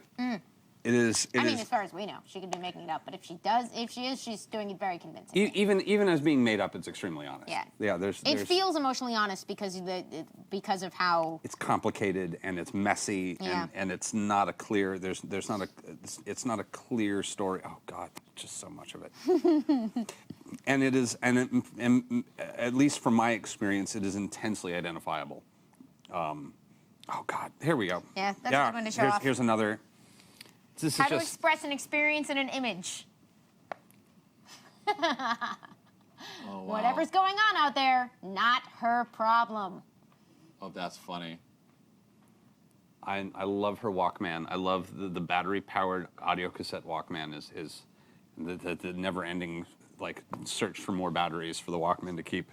as detached from this as humanly possible. And your sense of what it means to her carries throughout the story. Like, I've read that she has because she gets a ton of questions from kids who want to make comics, which is amazing. So cool. So she lays out a lot of her, like she has a bunch of stuff about process on her website, one of which is talking about like spending 6 months sort of roughing out and revising each book. Like, I mean, obviously not Smile she developed in stages over many years because she was serializing it online. But now when she sort of sits down with the book, like just all of the working and reworking before she's even laying down the official pencils, it shows in the way that she structures her narratives, in the way that they pay off, in the way that she builds these things so impeccably. So yeah, Raina. One of the things that I forgot to mention this with Smile, and I just remembered this one panel that like hit me really hard. If we could go back, do you mind if we go back please. to Smile for a second? No, I'm just staring at a Macintosh at the moment. So. Initially, I was like, well, let's do this entire thing because it's not necessarily a spotlight, but it can be a spotlight. Yeah, That's fine. So one of the things that like really hit me about Smile is, and you pointed on it, touched on it earlier, was the her friends were jerks. Like, and she did her best to stay up with, like, to keep up with them and everything. And like, they had their moments, but they also weren't like cartoon jerks, especially not at the beginning when like you're sort of like, well, you know. they like, could be nicer, but all right. Like, joking, it's 6th or 7th grade. Like, all right, I guess. And by like page 110, I'm like, who needs these people? Yeah, God. yeah, and certainly like she had her moments too, where I was like, oh, but like that was also me coming at it from the perspective of I was one of the boys that you wouldn't have liked or thought was cute. But when she gets, I think, into high school, her freshman year, and she's like, and her friends like, I think they pants her, and that's kind of a last straw. And they're like, she's like, two of her friends pants her, and 2 of the other friends like run up to catch up to her, and she's crying in the bathroom and. She's like, how can you support those friends? They just pants me. They just humiliated me. I've already got this tooth, these bracelets. Like, I'm already, like, what? You guys are jerks. And she kind of has this amicable divorce from her friends. And one of the panels that I've got my iPad, but I saved it on my phone. There's a panel where she says, but the more I focused on my interests, the more it brought out things I liked about myself. And that affected the way other people saw me. I in no way had this up. Did you have that saved too? Maybe. Oh my God, I love us. I love us, Taliesin. This book spoke to me. These books all spoke to me pretty heavily. So, but the reason that it was huge to me was because this mixed with drama. I was trying so hard to be the sports kid because the athlete gets all the girls, all the attention, he's the cool kid or she's the cool kid, the athlete, you know? And I just wasn't. And I tried so hard for 7th and 8th grade. Like, I'd never played football in my life. I barely watched it. I didn't understand it. And I was like, no, but the cool kids play football. I can learn football. I'm going to learn football. You tried to learn football? Yeah, in 7th and 8th grade. And I was terrible at it. And I was like, I can play basketball. I'm taller than all the other kids. I can do that. And I was terrible. So I didn't try out for the football team in high school, but I did try out for the basketball team my sophomore year. And played on the sophomore team, but was never great. Like, I was even C team. I was like, I didn't even know they had a C team. Here I am. Junior year, I tried, but they cut me pretty quickly. I was like, well, I guess that's, I don't know what to do. And then I discovered the drama department. I was like, I remember doing drama and really enjoying it in middle school. I'm going to go try that. And the second I did that, I came immediately to life. And I was like, I got in the school play and I found all my people and I found and by my senior year, I don't know that I was ever the cool kid, but I also didn't care. I had turned off caring about it because I was like, well, all those other people can screw themselves. Like, whatever, I'm doing what I love and this is great. And I have my set of friends and there's 2,000 kids here. I'm not going to be the notion of the cool kid is kind of an imaginary one. Yeah. It's one of those weird things where literally you can go through school and be like, there was that cool kid that everyone, and then you'll get to your 10-year high school reunion and everyone's like, what the fuck are you talking about? Yeah. This person? No. Did they go to school with? Yeah. And you're like, I was just obsessed with this one person I decided was better than me. And I'm like, yeah, JJ Justice, he was so cool. And they're like, Yeah, I mean, I guess he Raina, was that's cool. an amazing He was name. all right. Yeah, JJ just like, I can't remember. I think it was John, but it was like JJ Justice was as cool. I was literally having a conversation with someone like a couple days ago about the names of people you only run into in high school. Yeah. Like high school names, like, you know. I only know one person in real life who has a high school name. Like, Hirschberger is the only person. Oh, yeah, Trisha that's Hirschberger. such a high It's school, It's yeah. only like someone you would actually know in high school, except now that we work with her. But Yeah. like that is very much like Yeah. That's a person that would have normally vanished from my life after high school. By the way, I found myself in one of these pictures. By the way, can you figure out which one's me? Oh, I've got to look. I'll give you a hint. I want to play towel spotting. Are you on the top or the bottom? Top. I was also in choir. I loved choir. I think I know. Amy, do you want to Yeah. take a We would have been take a choir gander? friends for sure. I loved choir. I was really into choir. I think it's pretty evident once you see it. Sorry, everyone. You said you're We'll on the show top? you in a Yeah, I second, am. when's Daisies. I mean, is this you with the hat? Yeah. Yep. Okay. Yep. Yep. I was like, I own that hat. I own 2 of those hats. I still own that hat. Show her Daisies. Taliesin is the one wearing. I was that kid in choir. I own 2 propeller beanies. To be fair. I There's definitely Taliesin. own 2 rainbow propeller beanies and have since high school. That is definitely a thing. Oh, that's amazing. Like, oh, I'm glad there's one of that they had that kid at her school too. I'm glad that I was a But like type. going back to like, and this is like for anyone like who's younger and in our audience and everything, like. We're sorry about everything we say. Oh yeah. man. But when I just accepted who I was and just was like, no, like I'm a drama kid and I'm happy with it being the drama kid and like that, like I came to life in that way. And people that I never really talked to but always kind of respected, when they saw me doing something that I loved and was actually good at it, and they came to the school play, the next like they saw me on a Saturday night and on Monday they're like, hey, you were great in the play, and I was like, I've never. You're cool and you're talking to me now because of something that I did. And you don't even care about theater, but I did it well and you're talking to me and that's really cool. So I just accepted that. And by my senior year, like I was up for most talented, most witty or wittiest, and I won We most didn't have friendly. that in my school, but. You know, And you like won what? I won most friendly. Aw. So I won friendliest, and my one of my best friends in high school won wittiest. It's the terrible secret that no one that they should have explained to you in high school is that the way to get people to like you is people like people who are enjoying themselves. Yeah, yeah. It's really not that hard. Yeah. Just enjoy yourself. It's Just usually- that's enjoy all you- yourself. Yeah, Figure out how to enjoy yourself, and then It's just also do it. it's coincidentally it's a lesson that I know this is nothing comics. Sorry that we're talking about just like well, this is the comics we're growing talking up. about. Yeah, but one of the lessons that I learned when I was working with a commercial director, it's one of the biggest best jobs that I've had out here was I was his personal writer. Like I wrote screenplays for him, I wrote commercial treatments and commercials and punched up jokes for him. But he was constantly trying to teach me just how to exist and navigate in Hollywood just in general. And he's like one of the top comedy directors for commercials in the world. And we were watching auditions one time. He's like, so of these 3, who would you choose? And he was British, so forgive my accent. And I was like, well, this guy's really good. And he's like, he's very good, but he was a bit of a dick when he came into the room, and I don't want to work with a dick. Like I'm going to be spending 2 days with the person that we cast. I would rather work with the guy who a little bit less talent, but was super nice to me than the dick, who was actually really good. I was like, all right. And he's like, there's your lesson for the day. And I was like, that's a good lesson. That's a very good lesson. You know, because like it doesn't matter how talented you are, if you're a jerk. Boy, they It's not worth it. Boy, Yeah. they kind of cover that in drama, don't they?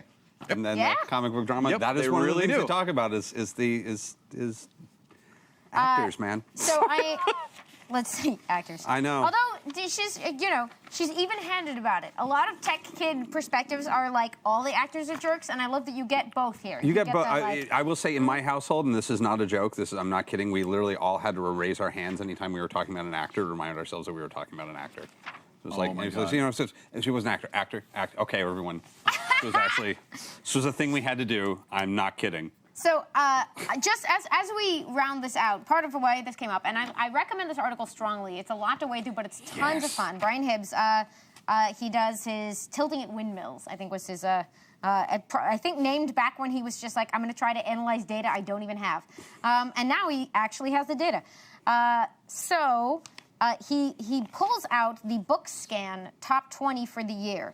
And the great thing about the books we've been discussing is that the books we just went through, the 4 books by Raina Telgemeier, are numbers 4, 5, 6, and 7 of the year's top 20 best-selling Bookscan graphic novels. What were the others? Can we ask? We can. I will say, just because this is hilarious, before the New York Times stopped having a bestseller list for comics, which they launched in 2009, right before Smile came out, and they kept doing until January of last year, when due to some sort of inscrutable reason about reassigning resources, which we are all very curious about, they stopped listing a separate list for graphic novels. The final week is sort of immortalized, because if you go, you can still see the January of last year. And I believe I can't, what did I call that? It was a New York Times. Did you take a screenshot of it? I did. I screenshotted the final week of the New York Times bestseller graphic novels list, January of last year. I'm going to keep talking. But I think it says New York Times bestsellers, something. NYT maybe, or? I just want us to take a quick While we're looking, look. Sondheim God in the chat says, I direct theater, and I can confirm that 100% I will always pick the nicer person more than the talented person. Nice. Also Sondheim God. Sondheim God. Good name. They're more likely to have a longer career anyway. So true. Chief, did I put that thing in successfully? Dot. Oh, okay. Oh, well, that would explain Technical it. difficulties. One moment. Okay, That's what so we're we will return to that. So here's the and this is the fascinating thing about this is the 2017 sales. The entire top 20 is kids in all ages. All 20. Really? The top 3 spots are taken, and this is an interesting consequence of the Bookscan data, is that they depend on the categories that the publishers put forward. So there are certain things like that they've tracked over time where like collections of Calvin and Hobbes will show up or unshow up depending on how they get relisted by the publisher. Sure. But the top 3 actually belong to, and I think you may have been looking at this earlier, Dogman. I love Dogman. Okay, so I read that whole thing today, and it was so fun. It's Axe Cop. It's just so over I love the top. that's a silly. phrase. It's Axe Cop. It's Axe Cop. They should put Yeah. that on the Dogman. It's Axe Cop. Yeah. This is a thing that basically we've been all missing the boat on, but is like just a generationally speaking, like an entire set of kids has been shaped by Captain Underpants. Yeah. Which was created and written by Dav Pilkey? I don't know how to say his name. I think it's Dav. Dav. That's what it looked like. And he's got a new book, Dogman. And Dogman, or not by new, I mean there's at least 3 volumes out so far. Dogman Unleashed sold. Oh, wow. 419,318, not counting Scholastic Book Fairs, libraries, comic book stores, or indie bookstores that don't contribute. 339,000 copies of Dogman, A Tale of Two Kitties, and 311,000 of the initial volume, Dogman. So who's Dogman? Let's get that New York Times. We fixed the prompter. Our tribute to Raina here, the final week immortalized of the New York Times bestseller list, along with the number of weeks on the chart. Look at Smile. Wow. I believe that is 240 weeks. The only reason it's not higher is that they literally ended the list. Because Smile had been on the New York Times graphic novels bestseller list for 240 weeks. I like that March is the next book on that list Yep. as well. That makes me very happy. Absolutely. Still need to read that. I have all the volumes at my house. Do you really? Oh, yeah. They're great. So, Dogman, I mean, the story that they tell, whether it's true or not, I have no idea if it's true or what, but I love a good myth. the author and the artist say that they were friends in school, and they created this character of Dogman in school, and they got in trouble for writing the comics all the time. And after they finished Captain Underpants, they were like, "Hey, let's figure out another thing to do." And they were like, "What if we did Dogman?" Whether that's true or not, I actually don't know. I read it assuming that they were fictional creations of the authors, but admired that very much. The author puts it across as if this is the story of 2 kids who made up their favorite superhero and did comics about him and got in trouble and spelled badly. Yeah, like I hope that's true. I kind of doubted that it was. I was like, I feel like this is like I'm okay Yeah. to keep the myth alive for now. yeah. We'll keep telling the story. The story is more powerful than the truth. But to look at it, the way it's drawn, the way it's written, it really does read like it's done by some kids in 4th grade who are just think like, I put a ha ha dog ha, name this sample is in so there. funny and silly and dumb and just like, it's that, but it's like so well done. Like, yeah, there you go. One time, George met Harold in kindergarten. Nice to meet you. Me too. Oh, okay. They became best friends and started making comics. Their very first comic was an epic novella called The Adventures of Dogman. Over the years, they made tons of Dogman comic books. Pow, pow, pow, pow. This is amazing. The thing that Yeah. I need to check with paper copies is that, like, you probably noticed going through the digital, these are comic books, but they're also, they have this, like, interactive element. Yes, like the Flip-O-Matic, I think is what they called it, or something like that. Yeah. Occasionally, the story will be interrupted by something where there's a particular comedic effect you can achieve by going back and forth between 2 pages with substantially similar images. But I think only works on digital. Well, what I'm assuming is that in real life, that's easier to do. You can literally say, like, flip this page back and forth. So I'm assuming they've prepared custom Interesting. versions for people reading it digitally because they put those instructions in. Yeah. I haven't checked on this.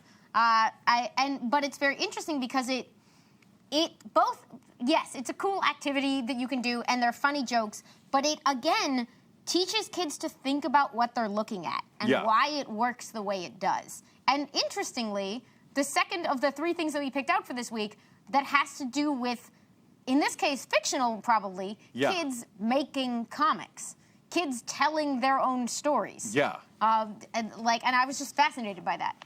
Yeah, I love that, and I love so much Axe Cop. I think it's one of the most brilliant, just conceptually, like. We've talked about that before. But We've talked about it before, but Kid Unleashed. Like how old was the kid? Like Malachi? he was 7 when they started. He was I think. 7, I think. Maybe Yeah, and that 5. kid is bonkers. Like we met him at Comic-Con a few years ago, and he was bonkers, and like in the best way, just unhinged, like youthful creativity. Just like, man, that is awesome. But Axe Cop is written by a 7-year-old and then drawn by his very professional brother, who's like in his late 20s, early 30s, and his like stepbrother, I think, and very well accomplished, and it looks amazing. But it's like, I chop his head off, and then it gets blood on me, and now I'm a dinosaur because of the dinosaur blood. And it's like, yeah, all right, that makes sense. Like I'm on board. Like, but this is very similar, where like the best cop and the best dog. The cop has the best body, but the dog has the best head, and they're both sick. So they chop the dog's head off and sew it onto the cop's body and make the best cop ever, and it's Dogman. And he's still a dog, but he's a man. And it's There's just a supervillain cat, and the supervillain cat Petey. is great. The cat's name is Petey. And Petey is just always trying to take over the world, and then there's an evil mayor, and the chief is always yelling at Dogman, but Dogman always proves himself, and Chief is always like, good Dogman. I'm just here for the Tale of Two Kitties pun. That's Yeah, really, right? Yeah, it's just so over the top dumb, and like that's a compliment for it. Like it's just like it accepts what it is and just runs with it, and like, brings it right back to you. And And, bring- then you, yeah. you throw it and it comes right back again. But Sorry, I'll like stop. one of my best things is like Petey's in jail. He's always trying to get out of jail. Dogman puts him in jail. He breaks out all the time. He orders bring things to life spray and gets it in jail.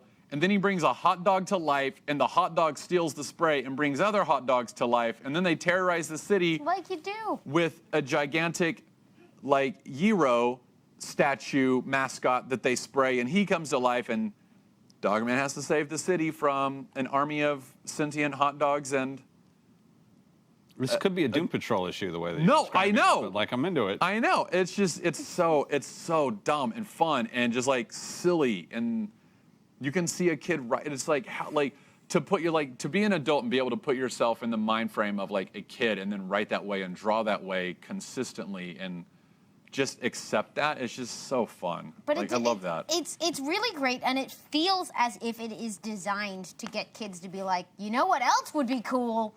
Right, draw. And that's the thing that's fascinating to me about, like, there's a quote I love from this article that I went and found somewhere else. You marked it, if I recall. I did. It's in I have the been beginning fascinated by the of- stack of paper. Sorry. No, I've been into this for a while now.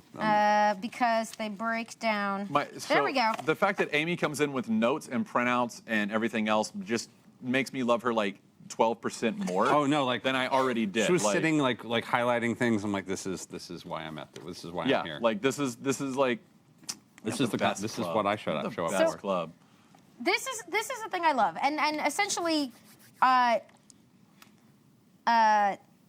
this is one of those, like, the reason we call this episode "The Kids Are All Right" is that I had been thinking things along this line, and I love this quote. This comes from the Brian Hibbs article.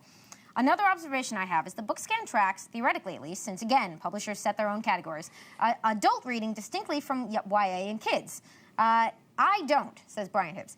Part of this is that I'm a bookseller, and I'm rather agnostic about who specifically buys books as a result. But I have to be certain to make this point as clearly as I can. The market for who is buying comics is changing, and it is changing for the wider and the better. This is a guy who's been tracking this stuff for 15 years and in the industry longer. The 8-year-old who is inhaling Dav Pilkey in 2017 is going to be the comics literate adult of 2030 or whatever, which is going to change what comics readers in the 30s will want or expect. The kids reading comics in 1965 totally imagined what the 1980s comic scene could and would be, which is why we're where we are today. But the shape of the Western industry in the future is absolutely what today's children read and see. Then he goes, okay, enough editorializing, let's look at the market. And then he's doing these top 750. Yeah. But I'm fascinated by that. Yeah. Because there is a generation of readers being shaped right now by this stuff, and they're not going to stop understanding comics or craving comics. Yeah, So, I mean, it's really interesting to think about, like, who are the Roy Thomases and Lynn Weens of tomorrow? Like, those kids who are reading these comics and like, I want to do this, and I'm going to do this, and like are looking into doing web comics and figuring that out for themselves, and are starting their own online, like their online equivalent to a zine, you know, in those communities and chat rooms, and what, like. Alan Moore That's was so cool. a kid who read the comics of the Yeah. 50s and 60s and some in reprints, and then went, okay, but what if? Yeah, And Mark that Waid, was the 80s. like George R.R. Martin, like writing into like Marvel, you know, like that's so cool, Right?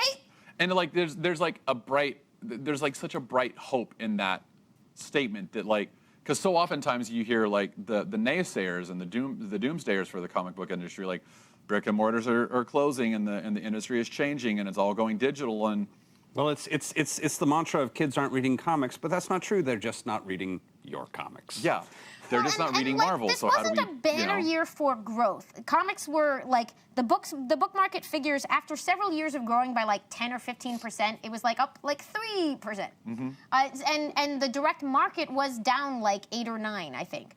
But that was after like 6 years of sustained growth, and there's a million reasons it could have happened, and maybe the New York Times should put their bestseller list back. I'm just saying. It helps people If you're find watching. comics.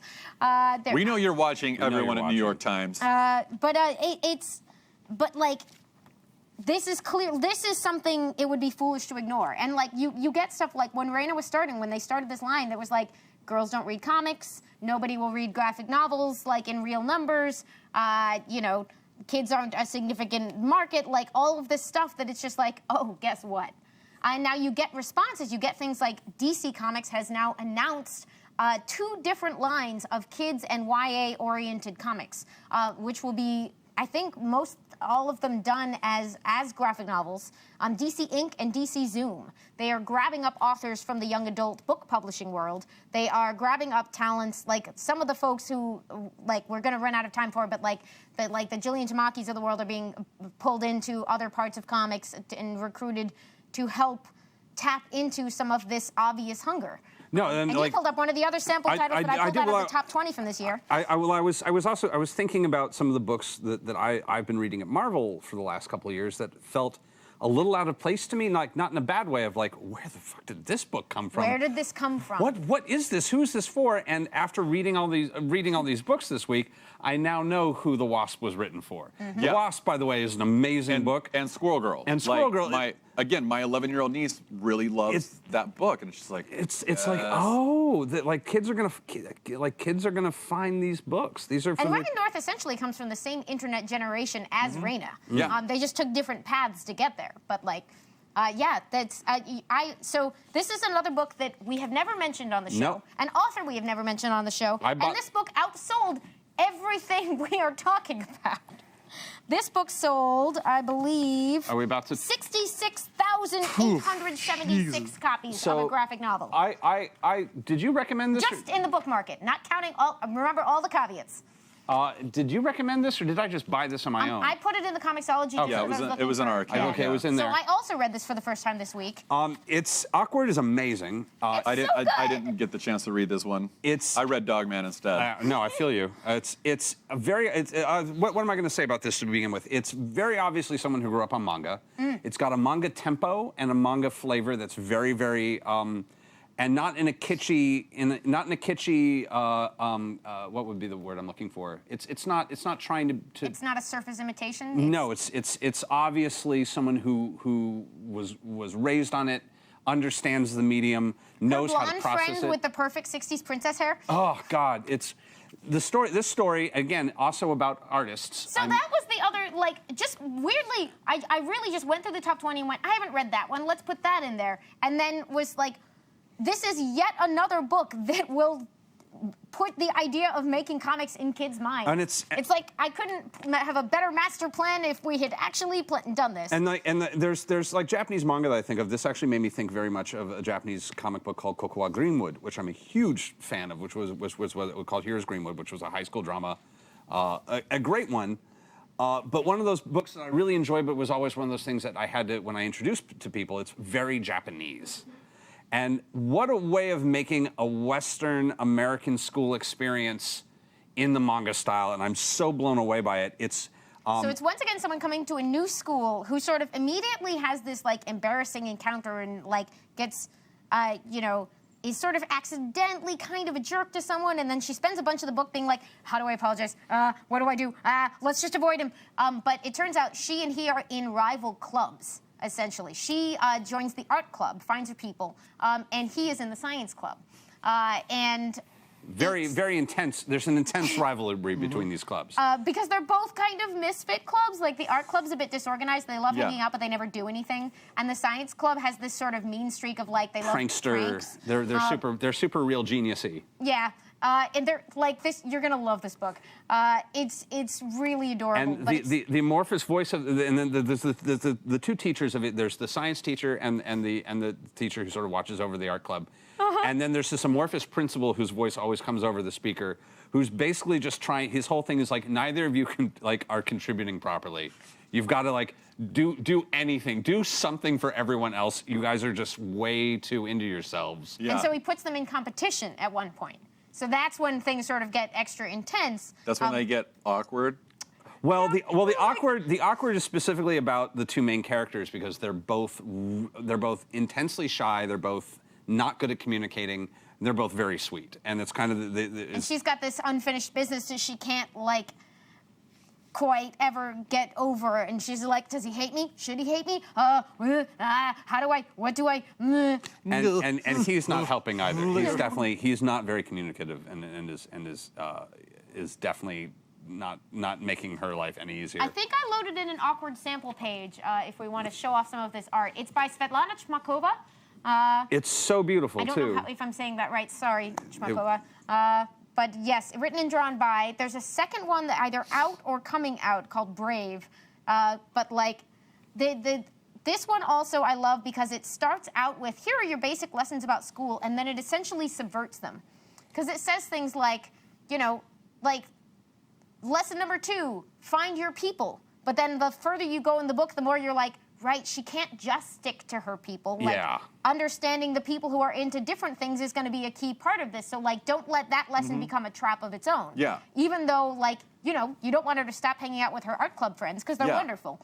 They're wonderful weirdos. One of them is obsessed with sunspots. Oh yeah, he writes a manifesto at one point just about sunspots. Yeah. Oh my God. Like really the leader intense. of the student leader of the art club is this sort of like maniacally devoted, get things done person, and then you kind of find out why she's that way. But the main character is that hurt. Oof.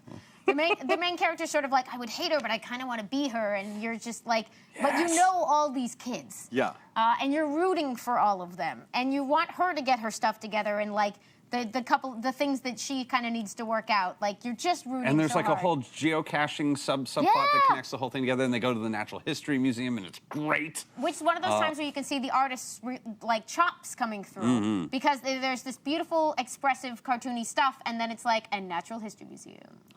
And it's really one of my favorite bits in this entire book is the introduction of the science teacher. This and like The impossibly cool science the teacher. impossibly cool, very scary science teacher. I want to see if we can put this up really quickly. Yes, look at the leather jacket with the science.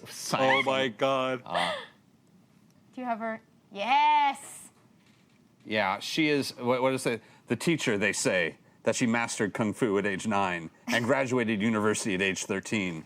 Rumor goes that she was telling NASA what to do at 18. I have no idea how much of that is true, but I'm ready to believe all of it. That is really cool. Yeah, it's So it's funny spectacular. and it's silly and it's got some really sweet moments in it. But again, you have sort of a hero who doesn't always make the right choices, but like you're just with her on this journey through like the terrifying hellscape that is high school. Yeah, and it's and again, it's taken the language of manga and brought it to the West in a very in a non-kitschy way. It feels like such a natural evolution of that that language, of that visual language being processed for a Western story, and it's spectacular.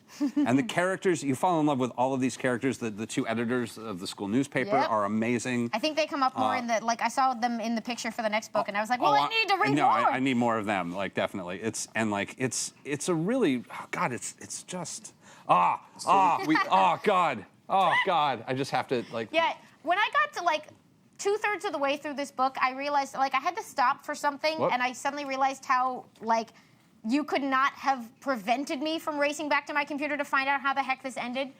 see if we can get a shot of that. A close up again, if we can.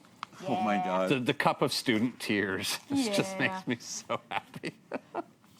Miss Sunflower was asking, is this just a complete or is it ongoing? Like, are there multiple This volumes? tells a self-contained story, but I'm delighted to say has at least one follow-up on its way. So it is complete of itself, but like thank God there will be more because I need to know what happens to these kids next. Yeah. Yeah, it Oh, is, and cool. thankfully, bless them. This is, and it's an easy read, but it is 226 pages. Yeah. So you can read it at the speed we read stuff here, or you can wallow in this for like a good 3 days, and it is very wallowable. There's a lot of stuff. There's a lot of jokes in the background. There's some beautiful. I don't want to give away like the thing with the planetarium yet, but the planetarium is it makes you want like if like I feel bad. I'm about to show you art, and it's like if this doesn't make you want to build something for Burning Man, I don't know what does. I don't want to spoil it for you, so but I fun was to like, build something this is like the that, best. too. Oh man, it is just it is filled with great crafting and everyone's doing And stuff. it's about maker kids, which is Yeah. a really interesting like. There's so much energy in these stories. So, Mick certainly asks, what comic book is this again, and who is it by? This is Awkward By by a name that I'm going to butcher. It looks like Svetlana. Svetlana Chmakova. That but sounds I right. don't know how to say it. It comes out of Yen Press, but Awkward. You can find it on Comixology. I think it's probably like $10 is my guess. I apologize for the expensive book, but it is. And I saw Great. another person asked in chat earlier, but it's gone on. They asking like if we use Comixology, and yeah, we do. We I use Comixology live and breathe a lot. off because if I didn't use Comixology, I would literally I would basically be living in piles of comic books. Yep. Yeah. And hilariously, that's one more thing not counted in these phenomenal sales figures. Obviously, the Is, of book course, scan is going to be a totally Comixology does different not thing. show up in those either. So the numbers are even higher. It's it's an amazing book that I would recommend to any kid of any age. It's really. Gonna look. Especially any artistically or a technically inclined kid. Let me ask you guys just a personal question. Did you have like favorite teachers? Like, who were your favorite teachers? Do I have to pick favorites? I mean, do you have teachers that you hated? No, Like, yeah, but I won't mention their names because, but yeah, I had a. This is just like for me, because I had a cool science teacher named Mr. McKnight. He was my chemistry teacher, and he challenged me all the time because he was a Buddhist, and I was like very Christian at the time, and he had a big bushy beard and long cool hair, and just had like this chill attitude, just like, all right, hey, we're gonna do some chemistry today, guys. But like, he was just like really cool about it, and he said cool things, and I just loved the dude. Like, he was so cool, but like he would challenge me. Like he was one of the only teachers that I had like those metaphysical conversations with. Like, he saw like a sort of intelligence in me where he was like, oh, I can talk to him about like religious tolerance. Like, he's a Christian, but he's open to talking to me about Buddhism, and he's not going to judge me for it. And like, we would have those conversations, and it was like one of the first examples. Like, he's one of the first people that I met who was not some denomination of Christian. Like, everyone that I knew was some denomination of Christian or an atheist. He was one of the first people that I ever met was like, wait, you can be a That's an Buddhist? option? That's an Yeah. option? And he was just so cool. I had to me. I had a science teacher with the weirdest name ever. This was Mr. Carlton Van Putten. What? That's my science That sounds like a teacher. comic Nice. book character that He Alan had Moore he would had create. he had a mohawk, and he was great. He was punk rock. What did science. he? Science? Yeah. Oh, that's physics. cool. High school? High school. Carol Kaiser was our choir teacher. She was amazing. Choir teachers are life changers. Yeah, she was a life changer. Mostly, I like, didn't they- do choir. They're the best people in the world, and the week of show, they're usually nightmares. Yep. But now, as an adult, I understand intensely what that was all about. Yep. So many drama teachers and tech theater teachers. I couldn't even like go through them. And Yeah. like, my 5th grade teacher was a life changer. She just like, I already like, I loved school, but I had like a rough earlier teacher that I was starting to have hang-ups about like the things that I wasn't good at or the things that I got in trouble for, and just with her, it was just one of those like, everything was great and fun and led to more stuff, and she was like, you should do this like trivia thing. We did this like everything was about the fun side of learning, and like she sort of rolled with some of my inconsistencies. Like, there was exactly one day that I like was not paying attention in class because I was reading The Giver, Lois Lowry. Somebody gave it to me, and it was like I could not have stopped myself from reading that book, and I had it under my desk all day, and I know that she knew that. And Yeah. she just let it slide, because I had never done it before, and I never did it again, but that day, You had to read it. I had to keep going, and she just looked the other way. I had a junior high school creative writing English teacher who was amazing, and I wrote so much for his class all the time. We would like every week just new short stories, and we'd read them and go through them critically. I'm not saying his name for a particular reason, because at one point we're going to go see some Shakespeare, and he took us to, I think it was like his daughter was doing like a college Shakespeare show. They were doing Macbeth or something, and like we saw the show, and afterwards like, I'm so sorry, that was terrible. it was the wrong Shakespeare to bring you to. I'm so sorry.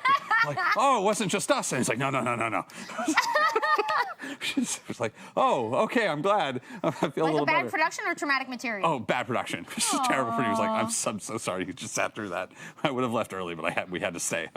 Oh God. He eventually took us to good Shakespeare. He was like, that's not it. We're gonna do a do-over. Nice. Oh yeah. That was a long time ago. Oh man. Yeah. So, I miss Scholastic catalogs, man. man. Oh man, I loved the Scholastic Book Fair. Every time it came to my school, I was so like first in line, last to leave. Oh my God, I loved it so much. That might So be. we had bookmobiles, and we didn't have the fair, but we did get the catalog, and the catalog was the absolute greatest thing in the universe. The catalog was amazing, and if they had come, I think that might be the key, is if that catalog had come when I was a kid and they had anything resembling a comic book, which they didn't back then, I think I would have like gravitated to that so quickly without even looking at what it was. I was like, oh, there's a book with pictures. I'm even more like there. I don't want to quite say lazy, but there would have been a certain part of me that would have immediately gone to like, there'll be something in there for me. There's an immediate compelling aspect to just telling stories visually. Yeah. Like is unique to comics and pretty awesome. I would just like to throw an appeal out. If you are watching this, and I know we have some teachers and some librarians, Yes. like, I want to know, because part of this is like a late to the party thing. Like, Smile came out in 2010. This generation of kids is already like... Off to the races. Yeah. They're 8 years older now. Like, Yes. if they read this book when they were 10, So- they're now 18. I would love to hear anybody's stories about, like, if you know these kids, if you are these kids, A, what else should we be reading and paying attention to that we are Man. maybe missing the boat on? Or B, like, did it work? Did you start making comics? Do you know people who did? Has it, like, because it, giving kids the idea that they can tell their stories and that their stories have value is part of what makes, especially like Raina's work, so incredible. Just this sense of like, the things that happen to you are human life that you can read about on a page and be satisfied by, like, and are as fascinating and intense, like putting on the high school play, like no rockets crash into anything. The fate of kingdoms is not on the line, but it's incredibly compelling drama. Yeah. And there's something magical in that. So over on Alpha, we have a question from Lily Habiba. Is there an award or honors list for literacy promotion that is specific to the comics industry? For literacy promotion. I don't Not that think I'm aware of. Not that I'm aware of. I know like any awards like that, like the Eisners or any of the others, the Harvey. I think The whole notion of an award show is to get you to read something you wouldn't read otherwise. Yeah, my suggestion, Lily Habiba. I hope I'm saying your name correctly. Would be to just really look at the Eisners, because those represent the Eisners, best. The American Library Association gives out some awards. I think there's like the YALSA is an organization. Oh yeah, Young that, Adult Society. Yeah, something like that. Yeah, there's, YASLA. And in recent years, books like Jillian Tamaki's This One Summer have started to get El Defo by C.C. Bell. There's been some more like interesting series and like literary awards recognition. Noelle was up for, I think, a National Book Award or something for Nimona.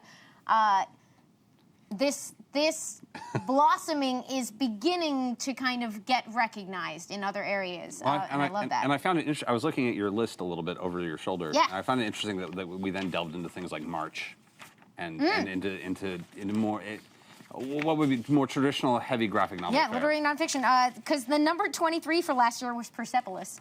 It just every year, it's incredible. Okay. It charts all the time. 29 is Saga Volume 7. Oh. And 36 is how far you get down the book market, the book scan list, before you get something that's a superhero comic, and it's The Killing Joke. Oh my God, really? Yep, the top selling for the year in the bookstore market. Not counting, like in the book market, specifically in the retail book market, I suppose would be the best way to. Yeah, no, that makes sense. Okay. Yeah, it would be something perennial. So one more question before we should probably pivot to do our topic. From librarian Liz, what topic do you wish you would have had a graphic novel about when you were in school? Ooh.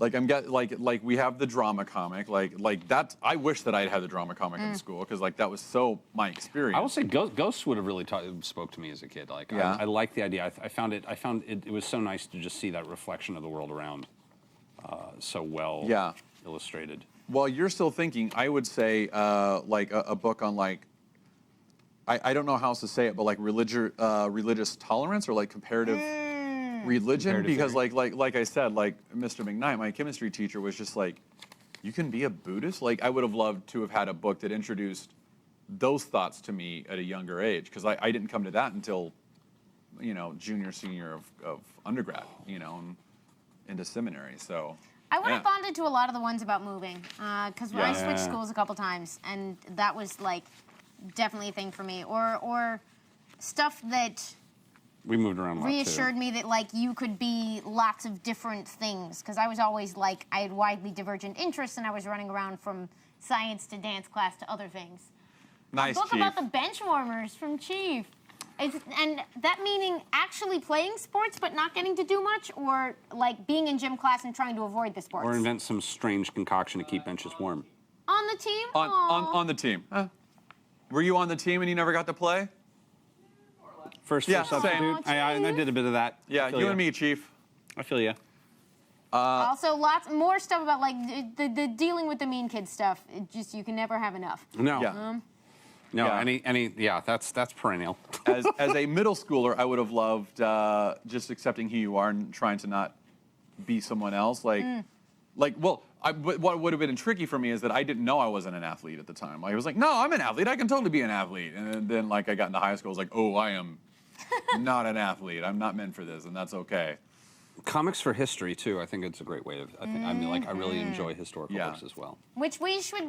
This is a whole other topic, but at some point we should look at a lot of the wonderful historical and nonfiction things. Like I don't know if we've ever actually covered March on here. We have not No, we covered have March. not. Mentioned it, And but, that won an Eisner last year, or Best reality-based couple work. years ago or last year. Couple years It's ago. won a couple times, I think, but best reality-based work is Yeah. So I got it a that year category. ago? Should we do the? Shall we do the topic? Let's do the topic. Let's We do ready it. for the topic? Do We got have 10 it? minutes left. Oh, we got it. We got it. It is now time for our Wednesday Club 5-minute topic for this week of talking about the bookstore bestsellers and the less seen sides of comics, like the one-woman phenomenon that is Raina Telgemeier. And what is our topic for this week? This comes from Fox Bell, and the topic is: if you were a My Little Pony, what would you be, and what would your cutie mark be?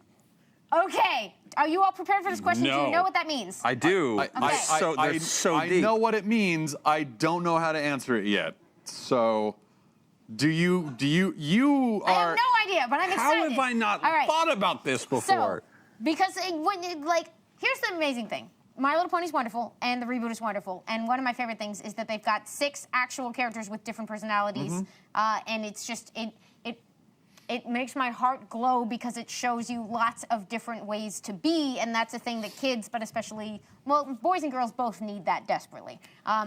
I was really into the sea ponies when I was a kid. That was really. There were sea ponies? Yeah, they were like there was the My Little Pony head on a seahorse body, and then you could take them into the bath, and they would squirt water. It was See, I played with Care Bears and Care Bears got in the bathroom, the water I- would get in the joints, it would I mess didn't really everything up. I've seen the My Little Pony show. I've seen the first 2 or 3 seasons of it, but in the old one or the original new one? the new one. In the old one, they actually fall into the ocean at one point, and the sea ponies sing a song and rescue them from the ocean. It's fucking great. So would you be a mer pony? Is that what you're I saying? don't think I would. I don't feel like I'm capable of embodying a mer. I feel like I have such respect for them, and I don't feel like I measure up to the mer. Wait. I mean, because the question ponies. is, what would you be? Are we saying we can mix ponies with a sloth or something, and be a sloth pony? Well, I mean, if we're going with the Is that what traditional we're canon, saying? there's unicorns, there's pegasi, there's traditional there's ponies, that. and there's sea ponies. that. Okay. There's sea horses, so there's no reason there wouldn't be sea ponies. I don't know the canon rules for the new one. Okay. I don't think no, they ever now got into there's, sea ponies. There's, But so there's Pinkie regular. Pie, she's got balloons, she loves parties. Yeah, Applejack. and then there's Twilight Applejack, Sparkle, she's but then there's a also nerd. Twilight Sparkle, who's a unicorn,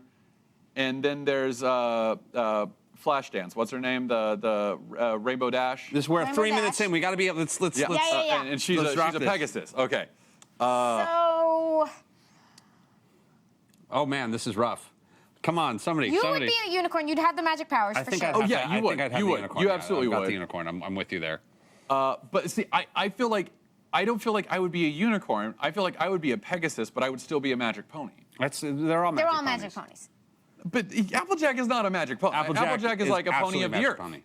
No, Twilight Sparkle is a magic. She's got the spell books and her You're 3 horn is minutes like. into Well, then Cersei. you would be a unicorn. No, but that's what I'm saying. I feel like I would still be a Pegasus, but I would learn how to do magical powers. You would somehow train up in the. Okay, what's Yeah. your cutie mark? Oh, I don't The know. thing on your butt that expresses your Yeah, butt. no, I'm I with know you. what the cutie mark, but can I have the seal of the Vishanti on my butt? Yes. Can I? I think that probably. I that- make that- the rules, and yes. I think there's probably some copyright issues, but yeah, sure. Do you want to change it up? What would be the change you would make to the seal of Ashanti? Oh no. And what would your name be? What? That's what I don't know. You're asking me questions that I don't know. Do you have any of these answers? Answer Drill Sergeant Amy. I'm trying to think of a poisonous flower that I really enjoy. It's really. Oh. Are you a villain? I could no I'm like chill. That's all. I could go like Nightshade or something and have like a nice little little purple lily with like a skull and crossbones on it. I don't know. I could go that I direction. like that. I gotta- Nightshade, I'm purple leaning lily. into the You know lavender what? these I would days. be a Pegasus, and I would learn how to do magic. 'Kay. And I would have like a smoking pipe, just like a meerschaum pipe or like a Cavendish. Is that what it's called? Great role model. Sure. Well done. And my name is Kiwi. It says, thus spake. Let's bring it back to the Chief. PG. Make it a bubble pipe. Okay. Bubble pipe. Thank Done. you. Oh, bubble pipe. Yeah. Oh, bubble pipe is Bubble good. pipe. Yeah. Thank you. Bubble pipe. All right. Kiwi. Oh, That's my name. I'll take it. Because Kiwi. it's Kiwi. Key because Matt Key. Kiwi. No, I get. No, I yeah. I'm catching up. Oh, you're catching up. Yeah. Okay. Yeah. I thought you were explaining it to me. It's like I've had my name for You a have long 1 minute. time. Okay, You've so dodged this I need for a name. too long. I need a name. Start with Pinkie the. Pie, Start with Rarity, the, Applejack, start with the mark. Start with the mark. Well, Argyle? Would it be Argyle? Would it be books? Would it be an open book? Glasses? Spectacles? broken glasses. I mean, like probably the book thing. I'm just trying to throw out some options. So Yeah. deep. I'm aware. This is so deep. It's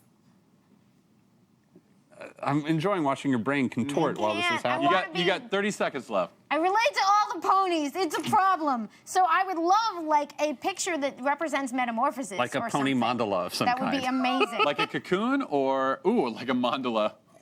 Amazing. Just all ponies Oh becoming my one. God. A pony with like 8 arms or something like that. Yeah. Sure. Yeah, a monster pony. Not a monster pony Like a Krishna that. pony no. or something. Like yeah. a Krishna pony. And it'll Thank be you. Scatter. Scatter's my name. I'll be Scatter? the Scatter Yogi works. pony. Yeah. There we go. There we go. 1 second to go. This was Wow. this was some random. Struggled with this one. This was hard. That was too deep. Too deep. That was. yeah, that was I feel fun. like I, Nightshade, Kiwi, and Scatter. I feel like I learned too much about myself. I learned too much about both of you. This is much too deep an exercise. I know too much. I'm gonna have to sleep now. That's been the Wednesday Club thing. Thank you for watching the Wednesday Club 5-minute one shot. You can catch us on the Geek and Sundry Twitch, as well as on Alpha, projectalpha.com. I'm Matt Key. I'm Taliesin Jaffe. I'm Amy Dallen. See you next Wednesday. All right, so we We got. were a mess, yo. We have struggled Wow. more with that question than any other topic. I felt like there was too much to unpack there. There Yeah. was just too much to unpack. I kind of want a mandala on my butt now. Yeah, don't we all? Don't we all? You could More Care Bear it questions? and then have a Anything model else on we your should, belly. So, Final thoughts, since I'm so glad that we finally set some time aside to talk some Raina. yeah, Romeo Fly says, where should I start with Telgemeier's work? My opinion on the little bit that I have read is you could really start anywhere. Yeah. It really depends could on start kinda what anywhere. you're looking for. I mean, I feel like sooner or later you should read Smile. Mm-hmm. Because it will explain so much about Yeah. you're like, oh, it's like a missing link for storytelling. Yeah, I would recommend Smile, and like all of her books are relatively fast reads. Like, Yeah. like you said earlier, like you can sit and luxuriate in it and like examine every single panel like in depth, or There's you no can just read it. There's you no know? wrong place to start with these. Yeah. So just like look up a list and figure out which ones you want to do. So. If So, any yeah. of those basic topics sound fun, that there's really no wrong place. Or grab the Babysitter's Club books. Yeah. So Excited to read we need to take off. We do. Before we do, what are we talking about next week? You're taking next week, yeah? I have the funny feeling that I said we were going to do a Warren Ellis spotlight. Does that sound familiar to That anybody? sounds familiar That to me sounds as I think I hit a well. button. I think we're going to talk about Warren Ellis, and I think we're going to talk about futurism in sci-fi comics, and I think that there's going to be a lot of fun things to talk about. And I may even like try and tweet at him because there's a word that he once used in a sentence that I have not heard since that I need to remember. That I remember the definition of, but not the word itself. Oh, It's been slowly driving me mad for like 3 years now. oh, We're going to talk amazing. Warren Ellis, and we're going to talk about global frequency and Next Wave. Agents of Hate. Amazing. All right, so that's been our show. Yeah. Thank you so much for watching. For people who sent letters, people who sent questions, remember you can send letters to the Wednesday Club at geekandsundry.com. And we'll see you next week. What was I gonna? There was. You were one gonna I was throw to a video. I was gonna. Well, I know I'm gonna throw to a video, Were you going but to say that they should stay tuned for Weave? that's what I was looking for. Oh, hey, tuned. that was a Thank guess, you. but I'll take it. Erica Ishii and the gang are going to Yeah. take you through a fantastic, like She weird has futurescape. given us such a beautiful world that we are. She's taken the Umbral setting, which we get to debut for everyone, and woven a fantastic story. Yeah. That we get so to conclude tonight. Stay tuned for Weave, and in the meantime, watch this International Tabletop Day video that I helped write. Yay! They'll take you from a dungeon to an icy peak, or fly you to a distant star. They'll dodge every hungry hippo and find every antique, then zip away in their car.